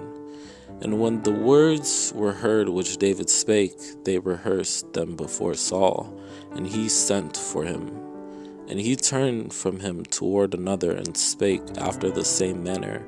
And people answered him again after the former manner. And David said, What have I now done? Is there not a cause? And Eliab his eldest brother heard when he spake unto the men. And Eliab's anger was kindled against David. And he said, Why camest thou down hither? And with whom hast thou left those few sheep in the wilderness? I know thy pride, and the naughtiness of thine heart, for thou art come down, that thou mightest see the battle. And the people answered him after this manner, saying, So shall it be done to the man that killeth him. And David spake to the men that stood by him, saying, What shall be done to the man that killeth this Philistine, and taketh away the reproach from Israel? For who is this uncircumcised Philistine, that he should defy the armies of the living God? And the men of Israel said, Have ye seen this man that is come up? Surely to defy Israel is he come up. And it shall be, that the man who killeth him, the king will enrich him with great riches, and will give him his daughter, and make his father's house free in Israel. And all the men of Israel, when they saw the man, fled from him, and were sore afraid. And As he talked with them, behold, there came up the champion, the Philistine of Gath, Goliath by name, out of the armies of the Philistines, and spake according to the name the same words, and David heard them. And David left his carriage in the hand of the keeper of the carriage, and ran into the army, and came and saluted his brethren. For Israel and the Philistines had put the battle in array, army against army. And David rose up early in the morning, and left the sheep with a keeper, and took and went as Jesse had commanded him. And he came to the trench as the host was going forth to the fight, and shouted for the battle. Now Saul and they and all the men of Israel were in the valley of Elah, fighting with the Philistines, and carried these 10 cheeses unto the captain of their 1,000, and look how thy brethren fare, and take their pledge. And Jesse said unto David his son, Take now for thy brethren an ephah of this parched corn, and these 10 loaves, and run to the camp to thy brethren. And the Philistines drew near morning and evening, and presented himself 40 days. But David went and returned from Saul to feed his father's sheep at Bethlehem. And David was the youngest, and the 3 eldest followed Saul. And the 3 eldest sons of Jesse went and followed Saul to the battle. And the names of his 3 sons that went to the battle were Eliab, the firstborn, and next unto him Abinadab, and the third Shammah. Now David was the son of that Ephrathite of Bethlehem, Judah, whose name was Jesse. And he had 8 sons, and the men went among men, for an old man is the days of Saul. When Saul and all Israel heard those words of the Philistine, they were dismayed and greatly afraid. And the Philistine said, I defy the armies of Israel this day. Give me a man that we may fight together. If he be able to fight with me and to kill me, then will we be your servants. But if I prevail against him and kill him, then shall ye be our servants and serve us. And he stood and cried unto the armies of Israel, and said unto them, Why are ye come out to set your battle in array? Am not I a Philistine, and ye servants to Saul? Choose you a man for you, and let him come down to me. And the staff of his spear was like a weaver's beam, and his spear's head weighed 600 shekels of iron, and one bearing a shield went before him. And he had greaves and brass upon his legs, and a target of brass between his shoulders. And he had a helmet of brass upon his head, and he was armed with a coat of mail, and the weight of the coat was 5,000 shekels of brass. And there went out a champion out of the camp of the Philistines, named Goliath of Gath, whose height was 6 cubits and a span. And the Philistines stood on a mountain on the one side, and Israel stood on a mountain on the other side, and there was a valley between them. And Saul and the men of Israel were gathered together and pitched by the valley of Elah, and set the battle in array against the Philistines. Now the Philistines gathered together their armies to battle, and were gathered together at Soko, which belonged to Judah, and pitched between Soko and Azekah and Ephes-Dammim.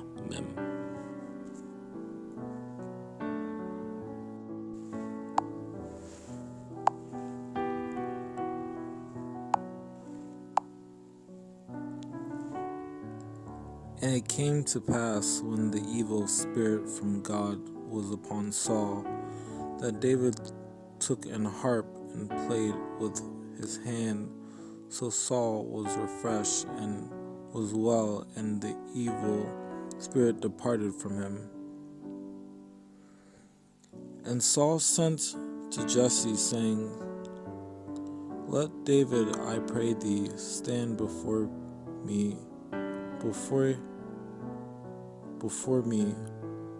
for he hath found favor in my sight.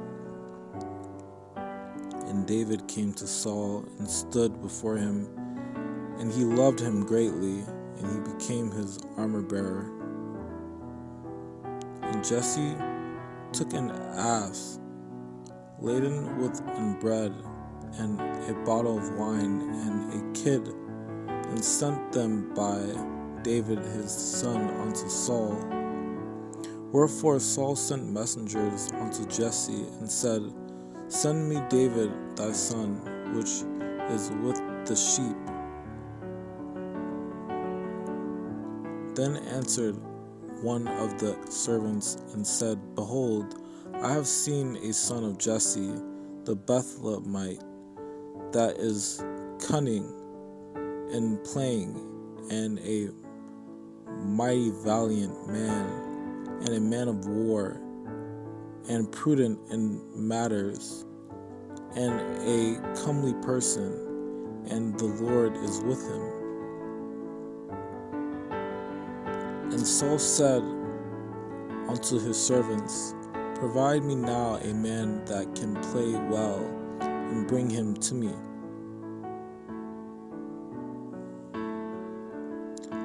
Let our Lord now command thy servants which are before thee to seek out a man who is a cunning player on an harp, and it shall come to pass, when the evil spirit from God is upon thee, that he shall play with his hand, and thou shalt be well. And Saul's servants said unto him, Behold now, an evil spirit from God troubleth thee. But the Spirit of the Lord departed from Saul, and an evil spirit from the Lord troubled him. Then Samuel took the horn of oil and anointed him in the midst of his brethren, and the Spirit of the Lord came upon David from that day forward. So Samuel rose up and went to Ramah.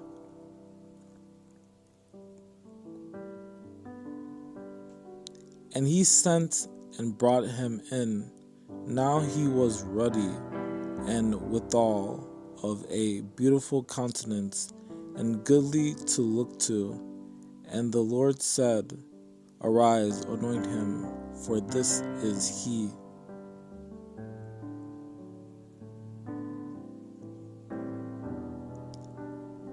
And Samuel said unto Jesse, Are here all thy children? And he said, There remaineth yet the youngest, and behold, he keepeth the sheep. And Samuel said unto Jesse, Send and fetch him, for we will not sit down till he come hither.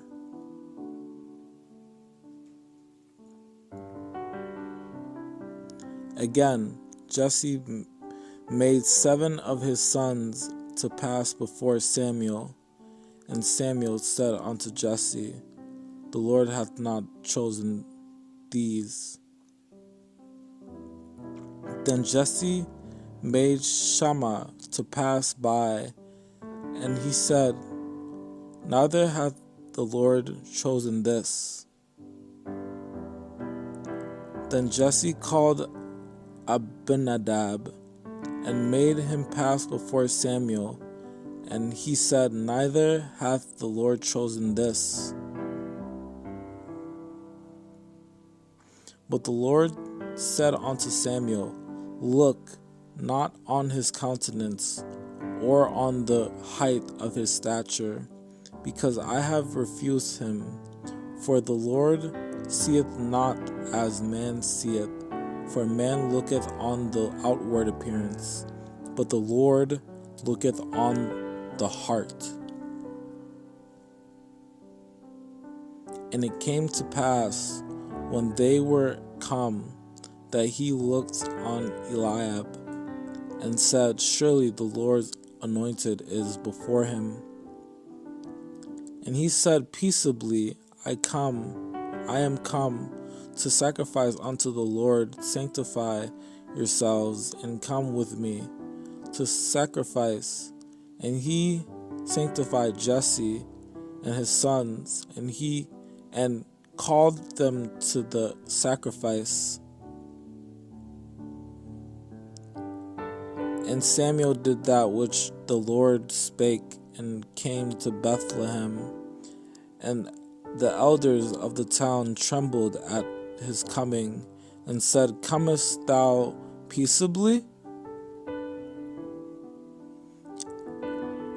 And called Jesse to the sacrifice, and I will shew thee what thou shalt do, and thou shalt anoint unto me him whom I name unto thee. And Samuel said, How can I go? If Saul heard it, he will kill me. And the Lord said, Take an heifer with thee, and say, I am come to sacrifice to the Lord.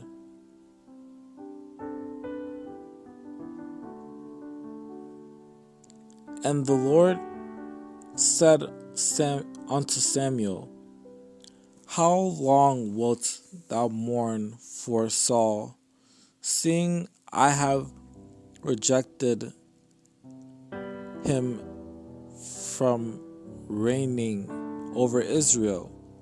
Fill thine horn with oil, and go. I will send thee to Jesse the Bethlehemite, for I have provided me a king among his sons.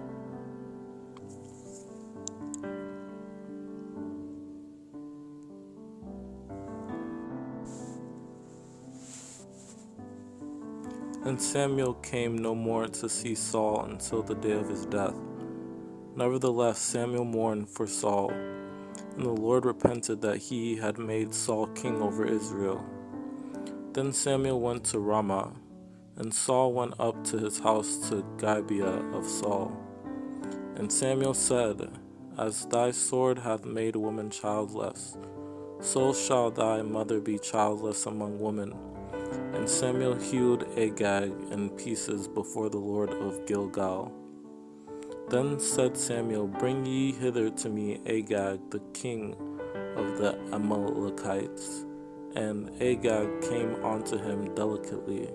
And Agag said, Surely the bitterness of death is past. So Samuel turned again after Saul, and Saul worshipped the Lord.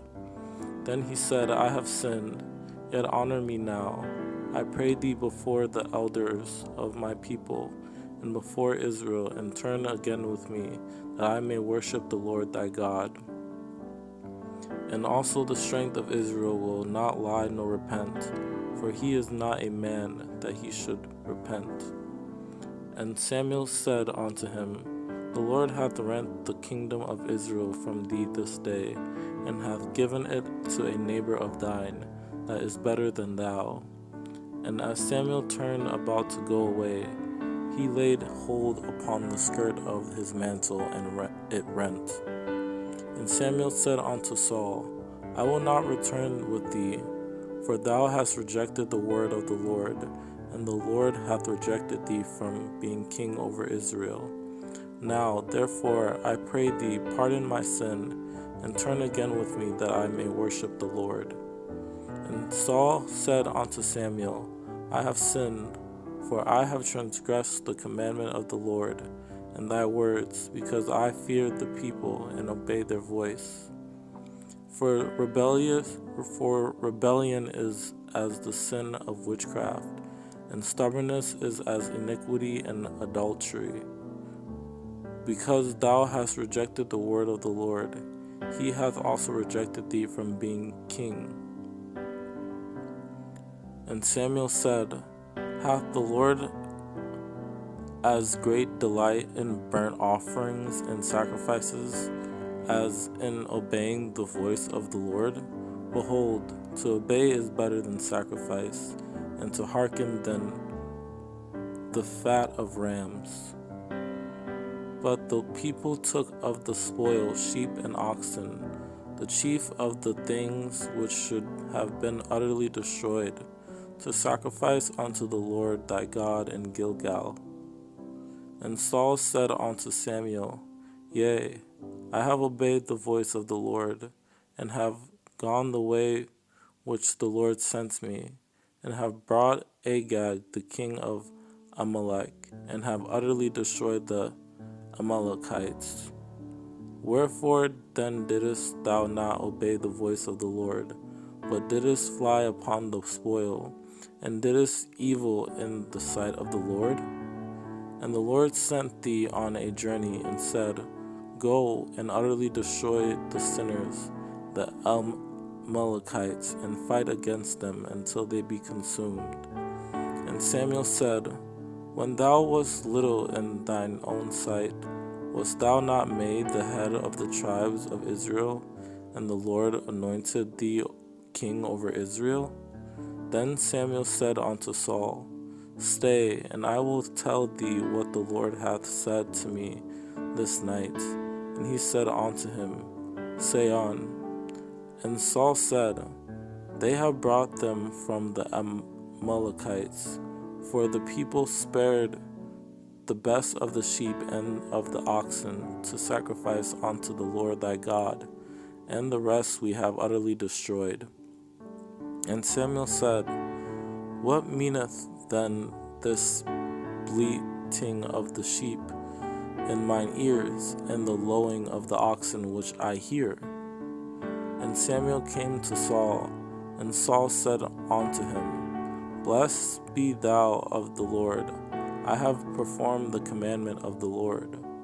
And when Samuel rose early to meet Saul in the morning, it was told Samuel, saying, Saul came to Carmel, and behold, he set him up a place, and is gone about and passed on, and gone down to Gilgal.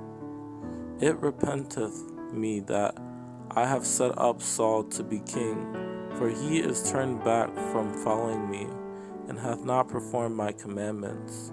And it grieved Samuel, and he cried unto the Lord all night. Then came the word of the Lord unto Samuel, saying, But Saul and the people spared Agag, and the best of the sheep, and of the oxen, and of the fatlings, and the lambs, and all that was good, and would not utterly destroy them, but everything that was vile, and refused that they destroyed utterly. And he took Agag the king of the Amalekites alive, and utterly destroyed all the people with the edge of the sword. And Saul smote the Amalekites from Havilah until thou comest to Shur, that is over against Egypt. And Saul said unto the Kenites, Go, depart, get you down from among the Amalekites, lest I destroy you with them. For ye shewed kindness to all the children of Israel when they came up out of Egypt. So the Kenites departed from among the Amalekites. And Saul came to a city of Amalek, and laid wait in the valley. And Saul gathered the people together, and numbered them in Telaim 200,000 footmen, and 10,000 men of Judah. Now go and smite Amalek, and utterly destroy all that they have, and spare them not, but slay both man and woman, infant and suckling, ox and sheep, camel and ass. Thus saith the Lord of hosts, I remember that which Amalek did to Israel, how he laid wait for him in the way, when he came up from Egypt. Samuel also said unto Saul, The Lord sent me to anoint thee to be king over his people, over Israel. Now therefore hearken thou unto the Lord of the words of the Lord, the voice of the words of the Lord.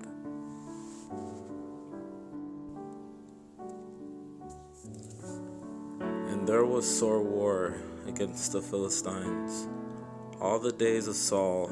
And when Saul saw any strong man or any valiant man, he took him unto him. And Kish was the father of Saul, and Ner the father of Abner was the son of Abiel. And the name of Saul's wife was Ahinoam, the daughter of Ahimaaz. And the name of the captain of his host was Abner, the son of Ner, Saul's uncle. Now the sons of Saul were Jonathan and Ishuai, and Malchi-Shua. And the names of his two daughters were these: the name of the firstborn Merab, and the name of the younger Michal. And he gathered an host, and smote the Amalekites, and delivered Israel out of the hands of them that spoiled them. So Saul took the kingdom over Israel, and fought against all his enemies on every side, against Moab, and against the children of Ammon, and against Edom, and against the kings of Zobah, and against the Philistines, and whithersoever he turned himself, he vexed them. Then Saul went up from following the Philistines, and the Philistines went to their own place. And the people said unto Saul, Shall Jonathan die? Who hath wrought this great salvation in Israel? God forbid, as the Lord liveth, there shall not one hair of his head fall to the ground. For he hath wrought with God this day. So the people rescued Jonathan, and he died not. And Saul answered, God do so in more also, for thou shalt surely die, Jonathan. Then Saul said to Jonathan, Tell me what thou hast done. And Jonathan told him, and said, I did but taste a little honey with the end of the rod that was in mine hand, and lo, I must die. And Saul said, Cast lots between me and Jonathan my son. And Jonathan was taken. Therefore Saul said unto the Lord God of Israel, Give a perfect lot. And Saul and Jonathan were taken, but the people escaped. Then said he unto all Israel, Be ye on one side, and I and Jonathan my son will be on the other side. And the people said unto Saul, Do what seemeth good unto thee. For as the Lord liveth, which saveth Israel, though it be in Jonathan my son, he shall surely die. But there was not a man among him, all the people that answered him. And Saul said, Draw ye near hither, all the chief of the people, and know, and see wherein this sin hath been this day. And Saul asked counsel of God, Shall I go down after the Philistines? Wilt thou deliver them into the hand of Israel? But he answered him not that day. And Saul said, Let us go down after the Philistines by night, and spoil them until the morning light. And let us not leave a man of them. And they said, Do whatsoever seemeth good unto thee. Then said the priests, Let us draw near hither unto God. And Saul built an altar unto the Lord. The same was the first altar that he built unto the Lord. And Saul said, Disperse yourselves among the people, and say unto them, Bring me hither every man his ox, and every man his sheep, and slay them here, and eat, and sin not against the Lord in eating with the blood. And all the people brought every man his ox with him that night, and slew them there. Then they told Saul, saying, Behold, the people sin against the Lord, in that they eat with the blood. And he said, Ye have transgressed. Roll a great stone unto me this day. And the people flew upon the spoil, and took sheep and oxen and calves, and slew them on the ground. And the people did eat them with the blood. And they smote the Philistines that day from Michmash to Ajalon, and the people were very faint. How much more if happily the people had eaten freely today of the spoil of their enemies which they found? For had there not been now a much greater slaughter among the Philistines? Then said Jonathan, My father hath troubled the land. See, I pray you, how mine eyes have been enlightened, because I tasted a little of this honey. Then answered one of the people, and said, Thy father straitly charged the people with an oath, saying, Cursed be the man that eateth any food this day. And the people were faint. But Jonathan heard not when his father charged the people with the oath. Wherefore he put forth the end of the rod that was in his hand, and dipped it in an honeycomb, and put his hand to his mouth, and his eyes were enlightened. And when the people were come into the wood, behold, the honey dropped, but no man put his hand to his mouth, for the people feared the oath. And all they of the land came to a wood, and there was honey upon the ground. And the men of Israel were distressed that day, for Saul had adjured the people, saying, Cursed be the man that eateth any food until evening, that I may be avenged on mine enemies. So none of the people tasted any food. So the Lord saved Israel that day, and the battle passed over unto Beth-aven.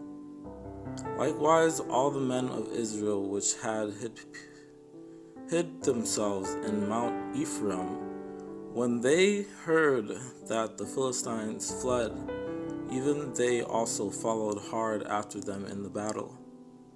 Moreover, the Hebrews that were with the Philistines before that time, which went up with them into the camp from the country round about, even they also turned to be with the Israelites that were with Saul and Jonathan.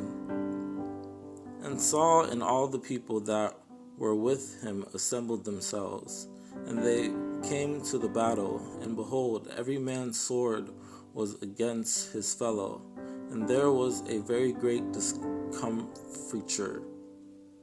And it came to pass, while Saul talked unto the priests, that the noise that was in the host of the Philistines went on and increased. And Saul said unto the priests, Withdraw thine hand.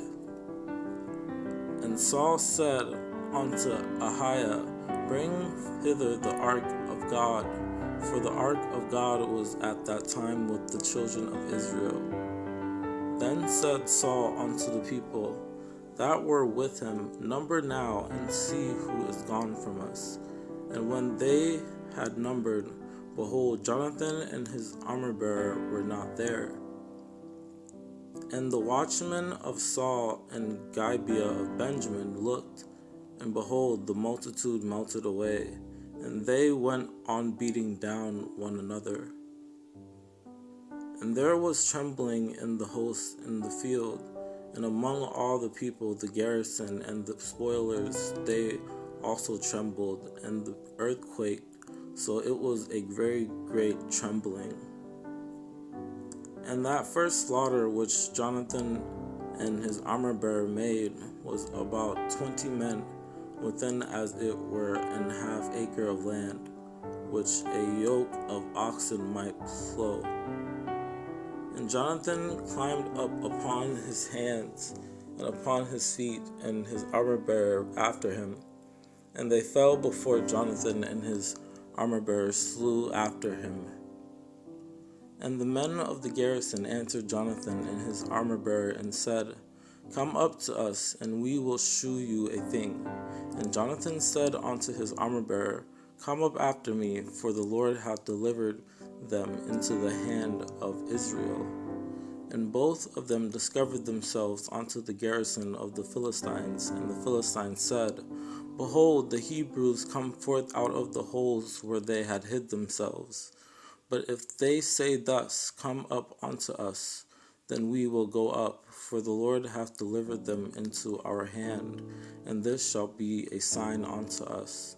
If they say unto us, Tarry until we come to you, then we will stand till in our place, and will not go up unto them.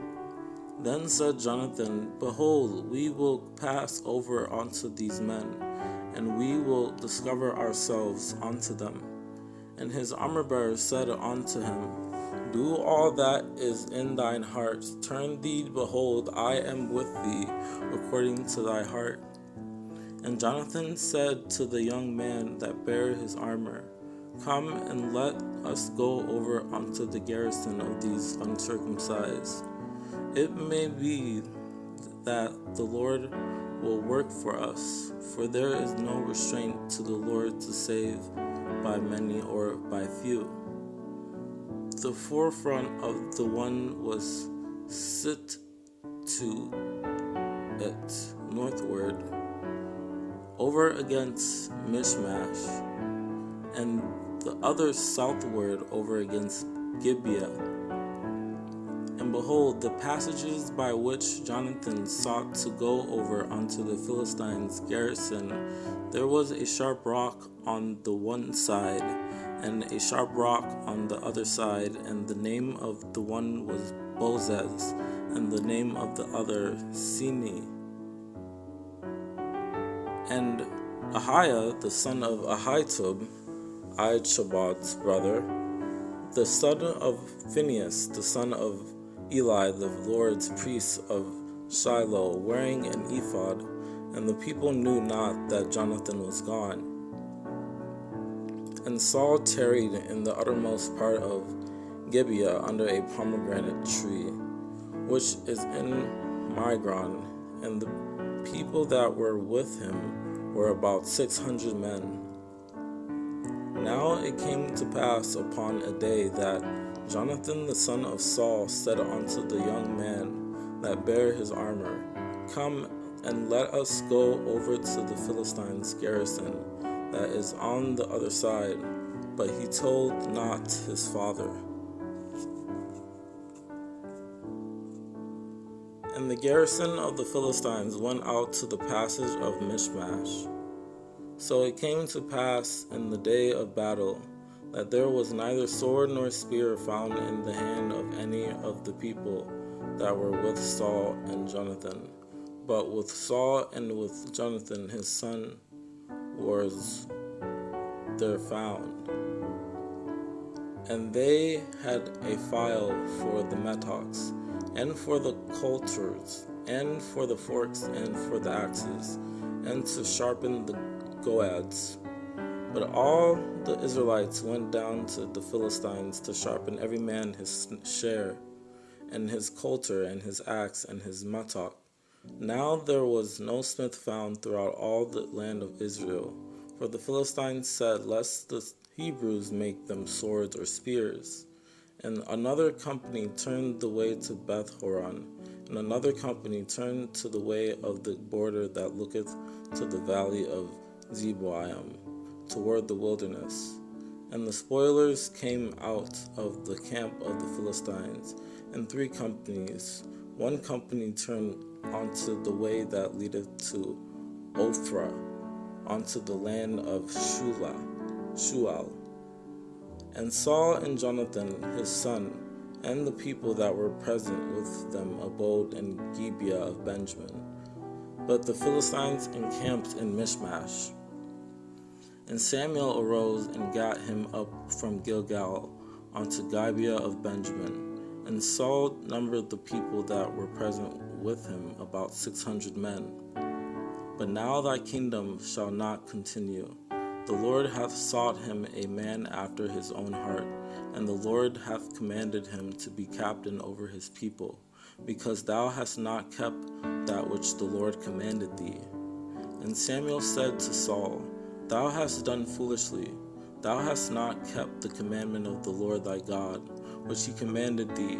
For now would the Lord have established thy kingdom upon Israel forever.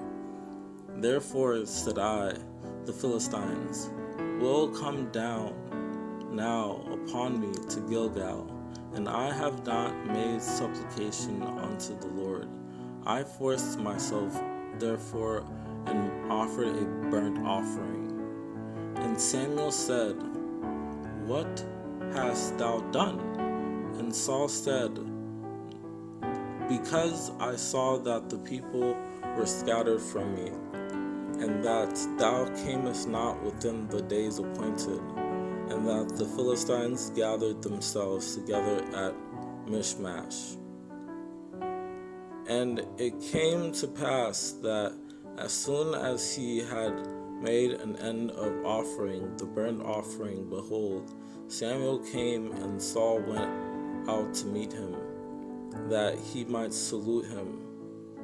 And Saul said, Bring hither a burnt offering to me, and peace offerings. And he offered the burnt offering. And he tarried 7 days according to the set time that Samuel had appointed. But Samuel came not to Gilgal, and the people were scattered from him. And some of the Hebrews went over Jordan to the land of Gad and Gilead. As for Saul, he was yet in Gilgal, and all the people followed him trembling. When the men of Israel saw that they were in a strait, the people were distressed. Then the people did hide themselves in caves, and in thickets, and in rocks, and in high places, and in pits.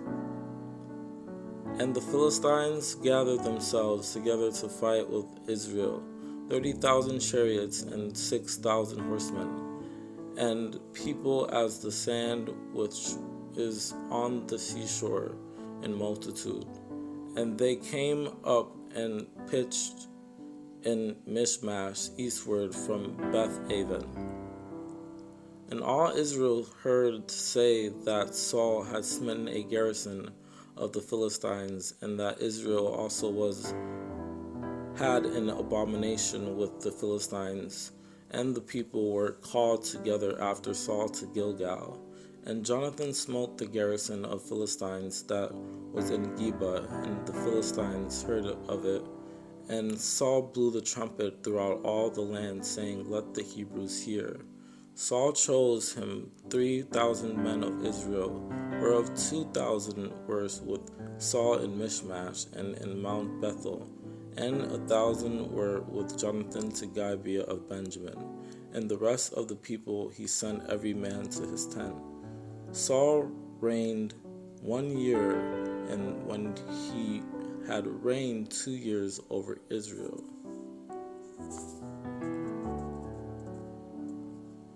But if ye shall still do wickedly, ye shall be consumed, both ye and your king. Only fear the Lord, and serve him in truth with all your heart, for consider how great things he hath done for you.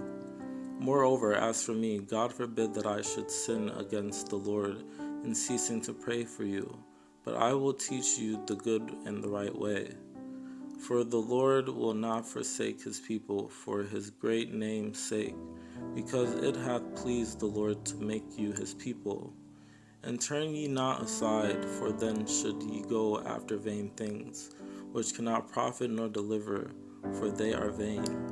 And Samuel said unto the people, Fear not, ye have done all this wickedness, yet turn not aside from following the Lord, but serve the Lord with all your heart.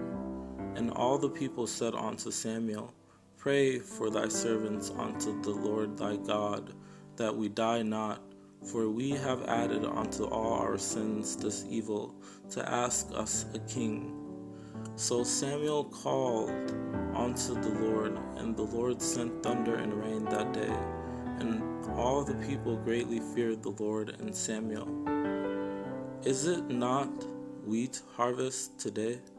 I will call unto the Lord, and he shall send thunder and rain, that ye may perceive and see that your wickedness is great, which ye have done in the sight of the Lord, in asking you a king. Now, therefore, stand and see this great thing, which the Lord will do before your eyes. But if ye will not obey the voice of the Lord, but rebel against the commandment of the Lord, then shall the hand of the Lord be against you, and was against your fathers. If ye will fear the Lord and serve him and obey his voice, and not rebel against the commandment of the Lord, then shall both ye and also the king that reigneth over you continue following the Lord your God. Now, therefore, behold the king whom ye have chosen and whom ye have desired, and behold, the Lord hath set a king over you. And when ye saw that Nahash, the king of the children of Ammon, came against you, ye said unto me, Nay, but a king shall reign over us, when the Lord your God was your king. And the Lord sent Jerubbaal, and Bedan, and Jephthah, and Samuel, and delivered you out of the hand of your enemies on every side, and ye dwelt safe. And they cried unto the Lord, and said, We have sinned, because we have forsaken the Lord, and have served Baalim and Ashtorath. But now deliver us out of the hand of our enemies, and we will serve thee. And when they forgot the Lord their God, he sold them into the hand of Sisera, captain of the host of Hazor, and into the hand of the Philistines, and into the hand of the king of Moab, when they fought against them. When Jacob was come into Egypt, and your fathers cried unto the Lord, then the Lord sent Moses and Aaron, which brought forth your fathers out of Egypt, and made them dwell in this place. Now, therefore, stand still, that I may reason with you before the Lord of all the righteous acts of the Lord, which he did to you and to your fathers. And Samuel said unto the people, It is the Lord that advanced Moses and Aaron, and that brought your fathers out of the land of Egypt. And he said unto them, The Lord is witness against you, and his anointed is witness this day, that ye have not found out in my hand. And they answered, He is witness. And they said, Thou hast not defrauded us, nor oppressed us, neither hast thou taken aught of any man's hand. Behold, here I am, witness against me before the Lord, and before his anointed. Whose ox have I taken, or whose ass have I taken, or whom have I defrauded, whom have I oppressed, or of whose hand have I received any bribe to blind mine eyes therewith? And I will restore it to you. And now, behold, the king walketh before you, and I am old and gray-headed, and behold, my sons are with you, and I have walked before you from my childhood unto this day. And Samuel said unto all Israel, Behold, I have hearkened unto you, to your voice, and all that ye said unto me, and have made a king over you. And all the people went to Gilgal, and there they made Saul king before the Lord in Gilgal. And there they sacrificed sacrifices of peace offerings before the Lord, and there Saul and all the men of Israel rejoiced greatly. Then said Samuel to the people, "Come, let us go to Gilgal and renew the kingdom there." And Saul said, "There shall not a man be put to death this day, for today the Lord hath wrought salvation in Israel." And the people said unto Samuel, "Who is he that said, Shall Saul reign over us? Bring the men, that we may put them to death." And it was so on the morrow that Saul put the people in 3 companies, and they came into the midst of the host in the morning watch, and slew the Ammonites until the heat of the day. And it came to pass that they which remained were scattered, so that 2 of them were not left together.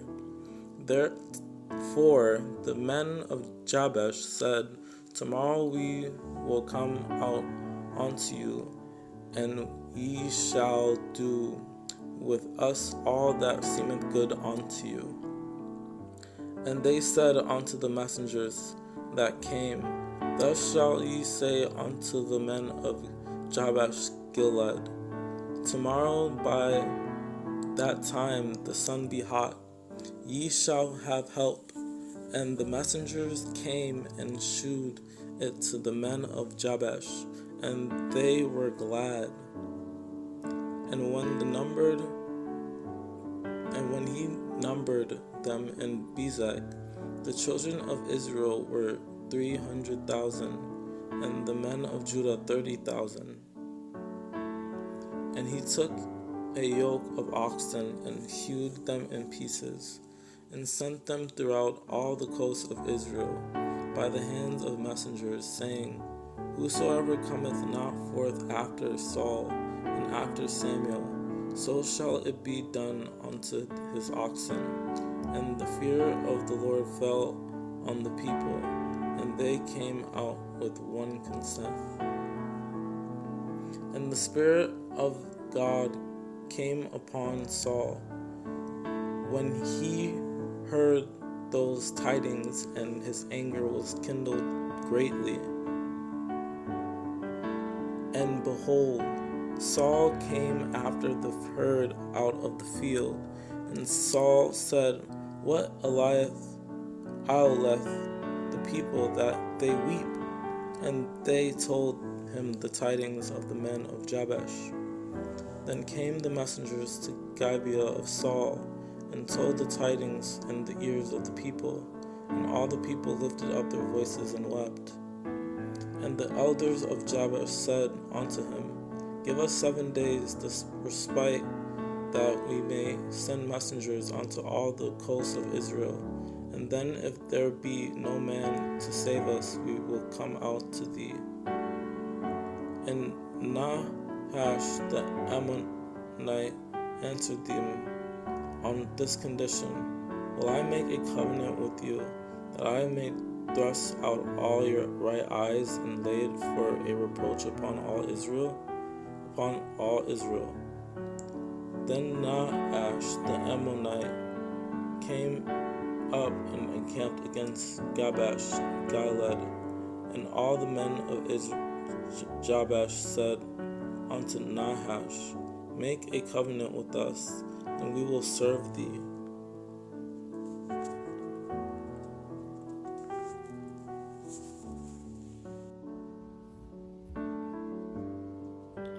But the children of Belial said, "How shall this man save us?" And they despised him, and brought him no presents, but he held his peace.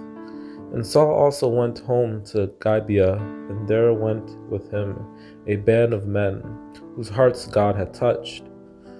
Then Samuel told the people the manner of the kingdom, and wrote it in a book, and laid it up before the Lord. And Samuel sent all the people away, every man to his house. And Samuel said to all the people, See ye him whom the Lord hath chosen, that there is none like him among all the people? And all the people shouted and said, God save the king. And they ran and fetched him thence. And when he stood among the people, he was higher than any of the people from his shoulders and upward. Therefore they inquired of the Lord further, if the man should yet come thither. And the Lord answered, Behold, he hath hid himself among the stuff. When he had caused the tribe of Benjamin to come near by their families, the family of Matri was taken, and Saul the son of Kish was taken. And when they sought him, he could not be found. And when Samuel had caused all the tribes of Israel to come near, the tribe of Benjamin was taken. And ye have this day rejected your God, who himself saved you out of all your adversities and your tribulations. And ye have said unto him, Nay, but set a king over us. Now therefore present yourselves before the people by your tribes and by your thousands. And said unto the children of Israel, Thus saith the Lord God of Israel, I brought up Israel out of Egypt, and delivered you out of the hand of the Egyptians, and out of the hand of all kingdoms, and of them that oppressed you. And Samuel called the people together unto the Lord to Mizpah. And Saul said unto his uncle, He told us plainly that the asses were found, but of the matter of the kingdom, whereof Samuel spake, he told him not. And Saul's uncle said, Tell me, I pray thee, what Samuel said unto you. And Saul's uncle said unto him and to his servant, Whither went ye? And he said, To seek the asses. And when we saw that they were nowhere, we came to Samuel. And when he had made an end of prophesying, he came to the high place. And one of the same place answered and said, But who is their father? Therefore it became a proverb, Is Saul also among the prophets?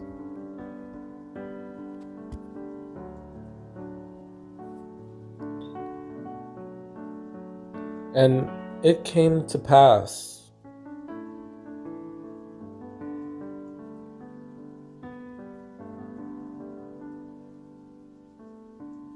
when all that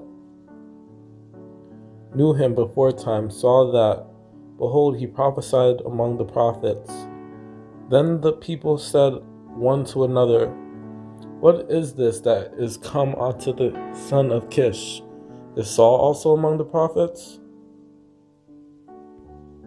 And when they came thither to Hill, behold, a company of prophets met him, and the Spirit of God came upon him, and he prophesied among them. And it was so that when he had turned his back to go from Samuel, God gave him another heart, and all those signs came to pass that day. And thou shalt go down before me to Gilgal, and behold, I will come down unto thee to offer burnt offerings, and to sacrifice sacrifices of peace offerings. 7 days shalt thou tarry till I come to thee, and shew thee what thou shalt do. And let it be, when these signs are come unto thee, that thou do as occasion serve thee, for God is with thee. And the Spirit of the Lord will come upon thee, and thou shalt prophesy with them, and shalt be turned into another man. After that thou shalt come to the hill of God, where is the garrison of the Philistines. And it shall come to pass, when thou art come thither to the city, that thou shalt meet a company of prophets coming down from the high place with a psaltery, and a tabret, and a pipe, and a harp before them, and they shall prophesy. and they will salute thee, and give thee 2 loaves of bread, which thou shalt receive of their hands. Then shalt thou go on forward from thence, and thou shalt come to the plain of Tabor, and there shalt meet the 3 men going up to God to Bethel, one carrying 3 kids, and another carrying 3 loaves of bread, and another carrying a bottle of wine. When thou art departed from me today, then thou shalt find 2 men by Rachel's sepulchre in the border of Benjamin, at Zelzah, and they will say unto thee, The asses which thou wentest to seek are found, and lo, thy father hath left the care of the asses, and sorroweth for you, saying, What shall I do for my son? Then Samuel took a vial of oil and poured it upon his head, and kissed him, and said, Is it not because the Lord hath anointed thee to be captain over his inheritance?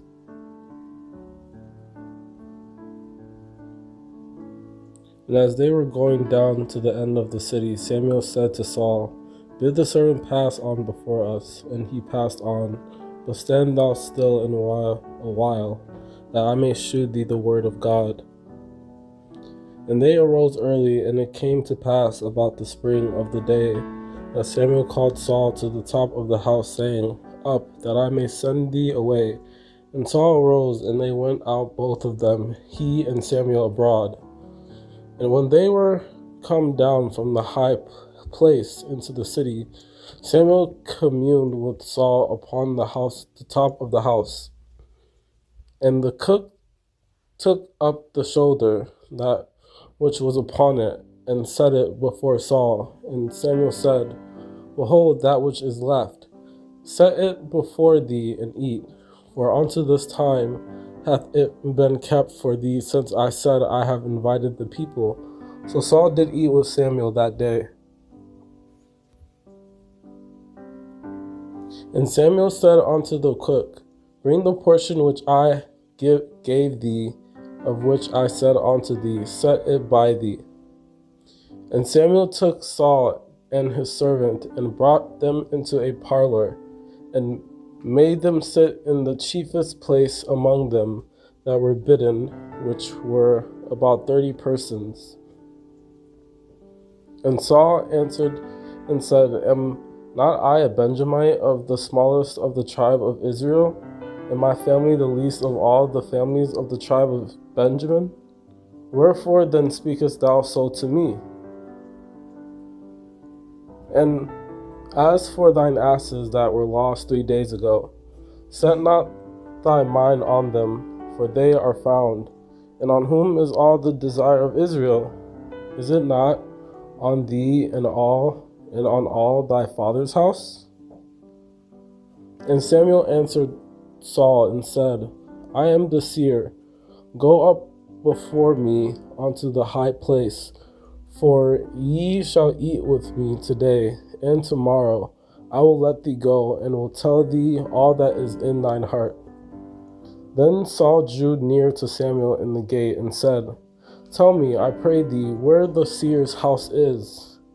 And when Samuel saw Saul, the Lord said unto him, Behold, the man whom I spake to thee of, this same shall reign over my people. Tomorrow about this time I will send thee a man out of the land of Benjamin, and thou shalt anoint him to be captain over my people Israel, that he may save my people out of the hand of the Philistines, for I have looked upon my people, because their cry is come unto me. Now the Lord had told Samuel in his ear a day before Saul came, saying, And they went up into the city, and when they were come into the city, behold, Samuel came out against them for to go up to the high place. As soon as ye be come into the city, ye shall straightway find him, before he go up to the high place to eat. For the people will not eat until he come, because he doth bless the sacrifice, and afterwards they eat that be bidden. Now therefore get you up, for about this time ye shall find him. And they answered them and said, He is, behold, he is before you. Make haste now, for he came today to the city, for there is a sacrifice of the people today in the high place. And as they went up the hill to the city, they found young maidens going out to draw water, and said unto them, Is the seer here? Then said Saul to his servant, Well said, come, let us go. So they went unto the city where the man of God was. Before time in Israel, when a man went to inquire of God, thus he spake, Come, and let us go to the seer. For he that is now called a prophet was before time called a seer. And the servant answered Saul again and said, Behold, I have here at hand the fourth part of a shekel of silver that will I give to the man of God to tell us our way.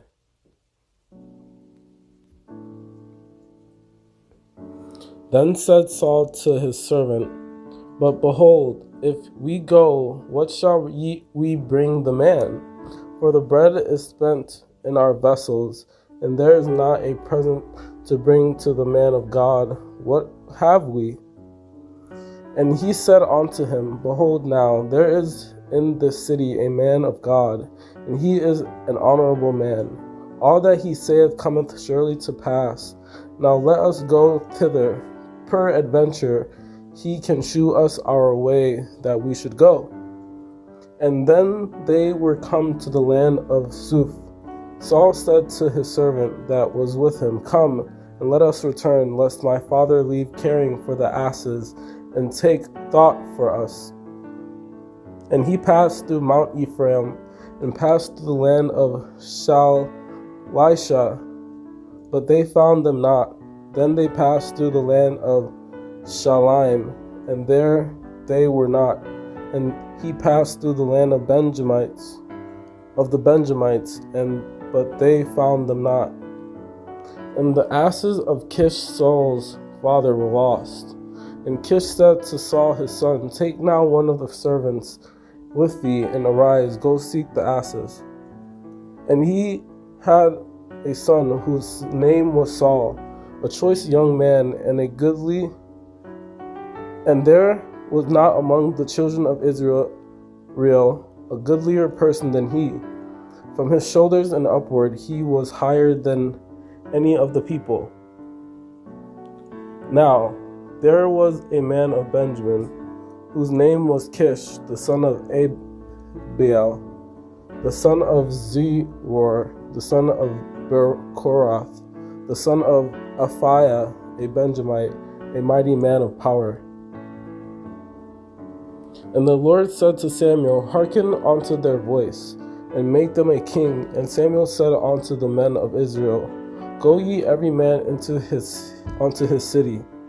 And Samuel heard all the words of the people, and he rehearsed them in the ears of the Lord, that we also may be like all the nations, and that our king may judge us, and go out before us, and fight our battles.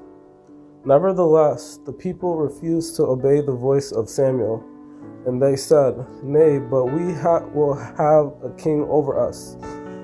And ye shall cry out in that day because of your king, which ye shall have chosen you, and the Lord will not hear you in that day. He will take the 10th of your sheep, and ye shall be his servants. And he will take your men servants and your maid servants, and your goodliest young men and your asses, and put them to his work. And he will take the 10th of your seed and of your vineyards, and give to his officers and to his servants. And he will take your fields and your vineyards and your olive yards, even the best of them, and give them to his servants. And he will take your daughters to be confectionaries, and to be cooks, and to be bakers. And he will appoint him captains over thousands, and captains over 50s, and will set them to ear his ground, and to reap his harvests, and to make his instruments of war, and instruments of his chariots. And he said, This will be the manner of the king that shall reign over you. He will take your sons and appoint them for himself, for his chariots, and to be his horsemen, and some shall run before his chariots. And Samuel told all the words of the Lord unto the people that asked of him a king. Now therefore hearken unto their voice, howbeit yet protest solemnly unto them, and shew them the manner of the king that shall reign over them, according to all the works which they have done since the day that I brought them up out of Egypt, even unto this day, wherewith they have forsaken me, and served other gods, so do they also unto me, unto thee. And the Lord said unto Samuel, Hearken unto the voice of the people, and all that they say unto thee. For they have not rejected thee, but they have rejected me, that I should not reign over them. But the thing displeased Samuel when they said, Give us a king to judge us. And Samuel prayed unto the Lord, and said unto them, Behold, thou art old, and thy sons walk not in thy ways. Now make us a king to judge us like all the nations. Then all the elders of Israel gathered themselves together, and came to Samuel unto Ramah. And his sons walked not in his ways, but turned aside after lucre, and took bribes, and perverted judgment. Now the name of his firstborn was Joel, and the name of his second Abiah. They were judges in Beersheba. And it came to pass, when Samuel was old, that he made his sons judges over Israel. And his return was to Ramah, for there was his house, and there he judged Israel, and there he built an altar unto the Lord. And he went from year to year in circuit to Bethel, and Gilgal, and Mizpah, and judged Israel in all those places. And Samuel judged Israel all the days of his life. And the cities which the Philistines had taken from Israel were restored to Israel from Ekron, even unto Gath, and the coast thereof did Israel deliver out of the hands of the Philistines. And there was peace between Israel and the Amorites. So the Philistines were subdued, and they came no more into the coast of Israel. And the hand of the Lord was against the Philistines all the days of Samuel. Then Samuel took a stone and set it between Mizpah and Shen, and called the name of it Ebenezer, saying, Hitherto hath the Lord helped us. And the men of Israel went out of Mizpah, and pursued the Philistines, and smote them until they came under Bethkar. And as Samuel was offering up the burnt offering, the Philistines drew near to battle against Israel. But the Lord thundered with a great thunder on that day upon the Philistines, and discomfited them, and they were smitten before Israel. And Samuel took a sucking lamb, and offered it for a burnt offering, holy unto the Lord. And Samuel cried unto the Lord for Israel, and the Lord heard him.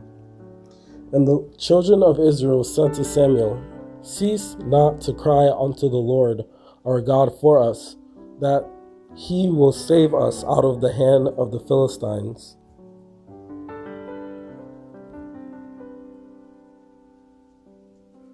And when the Philistines heard that the children of Israel were gathered together to Mizpah, the lords of the Philistines went up against Israel. And when the children of Israel heard it, they were afraid of the Philistines. And they gathered together to Mizpah, and drew water, and poured it out before the Lord, and fasted on that day, and said there, We have sinned against the Lord, And Samuel judged the children of Israel in Mizpah. And Samuel said, Gather all Israel to Mizpah, and I will pray for you unto the Lord. Then the children of Israel did put away Baalim and Ashtorath, and served the Lord only. And Samuel spake unto all the house of Israel, saying, If ye do return unto the Lord with all your hearts, and put away the strange gods and Ashtoreth from among you, and prepare your hearts unto the Lord, and serve him only, and he will deliver you out of the hand of the Philistines. And it came to pass, while the ark abode in Kirjath Jearim, that the time was long, for it was 20 years. And all the house of Israel lamented after the Lord. And the men of Kirjath Jearim came, and fetched up the ark of the Lord, and brought it into the house of Abinadab in the hill, and sanctified Eleazar his son to keep the ark of the Lord. And they sent messengers to the inhabitants of Kirjath Jearim, saying, The Philistines have brought again the ark of the Lord. Come ye down and fetch it up to you. And the men of Beth Shemesh said, Who is able to stand before this holy Lord God? And to whom shall ye go up from us? And he smote the men of Beth Shemesh, because they had looked into the ark of the Lord. Even he smote of the people 50,000 and 60 men. And the people lamented, because the Lord had smitten many of the people with a great slaughter. And the golden mice, according to the number of all the cities of the Philistines, belonging to the 5 lords, both of fenced cities and of country villages, even unto the great stone of Abel, whereon they set down the ark of the Lord, which stone remaineth unto this day in the field of Joshua, the Beth Shemite.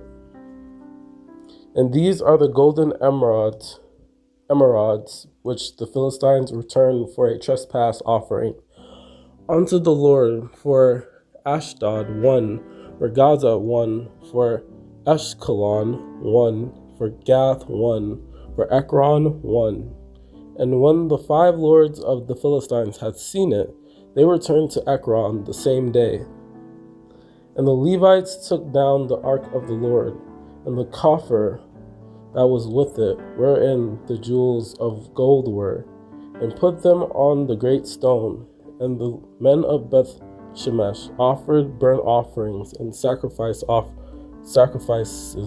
the same day unto the Lord. And the cart came into the field of Joshua, a Beth Shemite, and stood there, where there was a great stone. And they clave the wood of the cart, and offered the kine a burnt offering unto the Lord.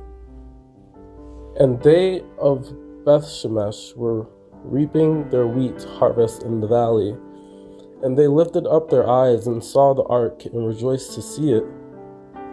And the kine took the straight way to the way of Beth Shemesh, and went along the highway lowing as they went, and turned not aside to the right hand or to the left. And the lords of the Philistines went after them unto the border of Beth Shemesh. And they laid the ark of the Lord upon the cart, and the coffer with the mice of gold, and the images of their emerods.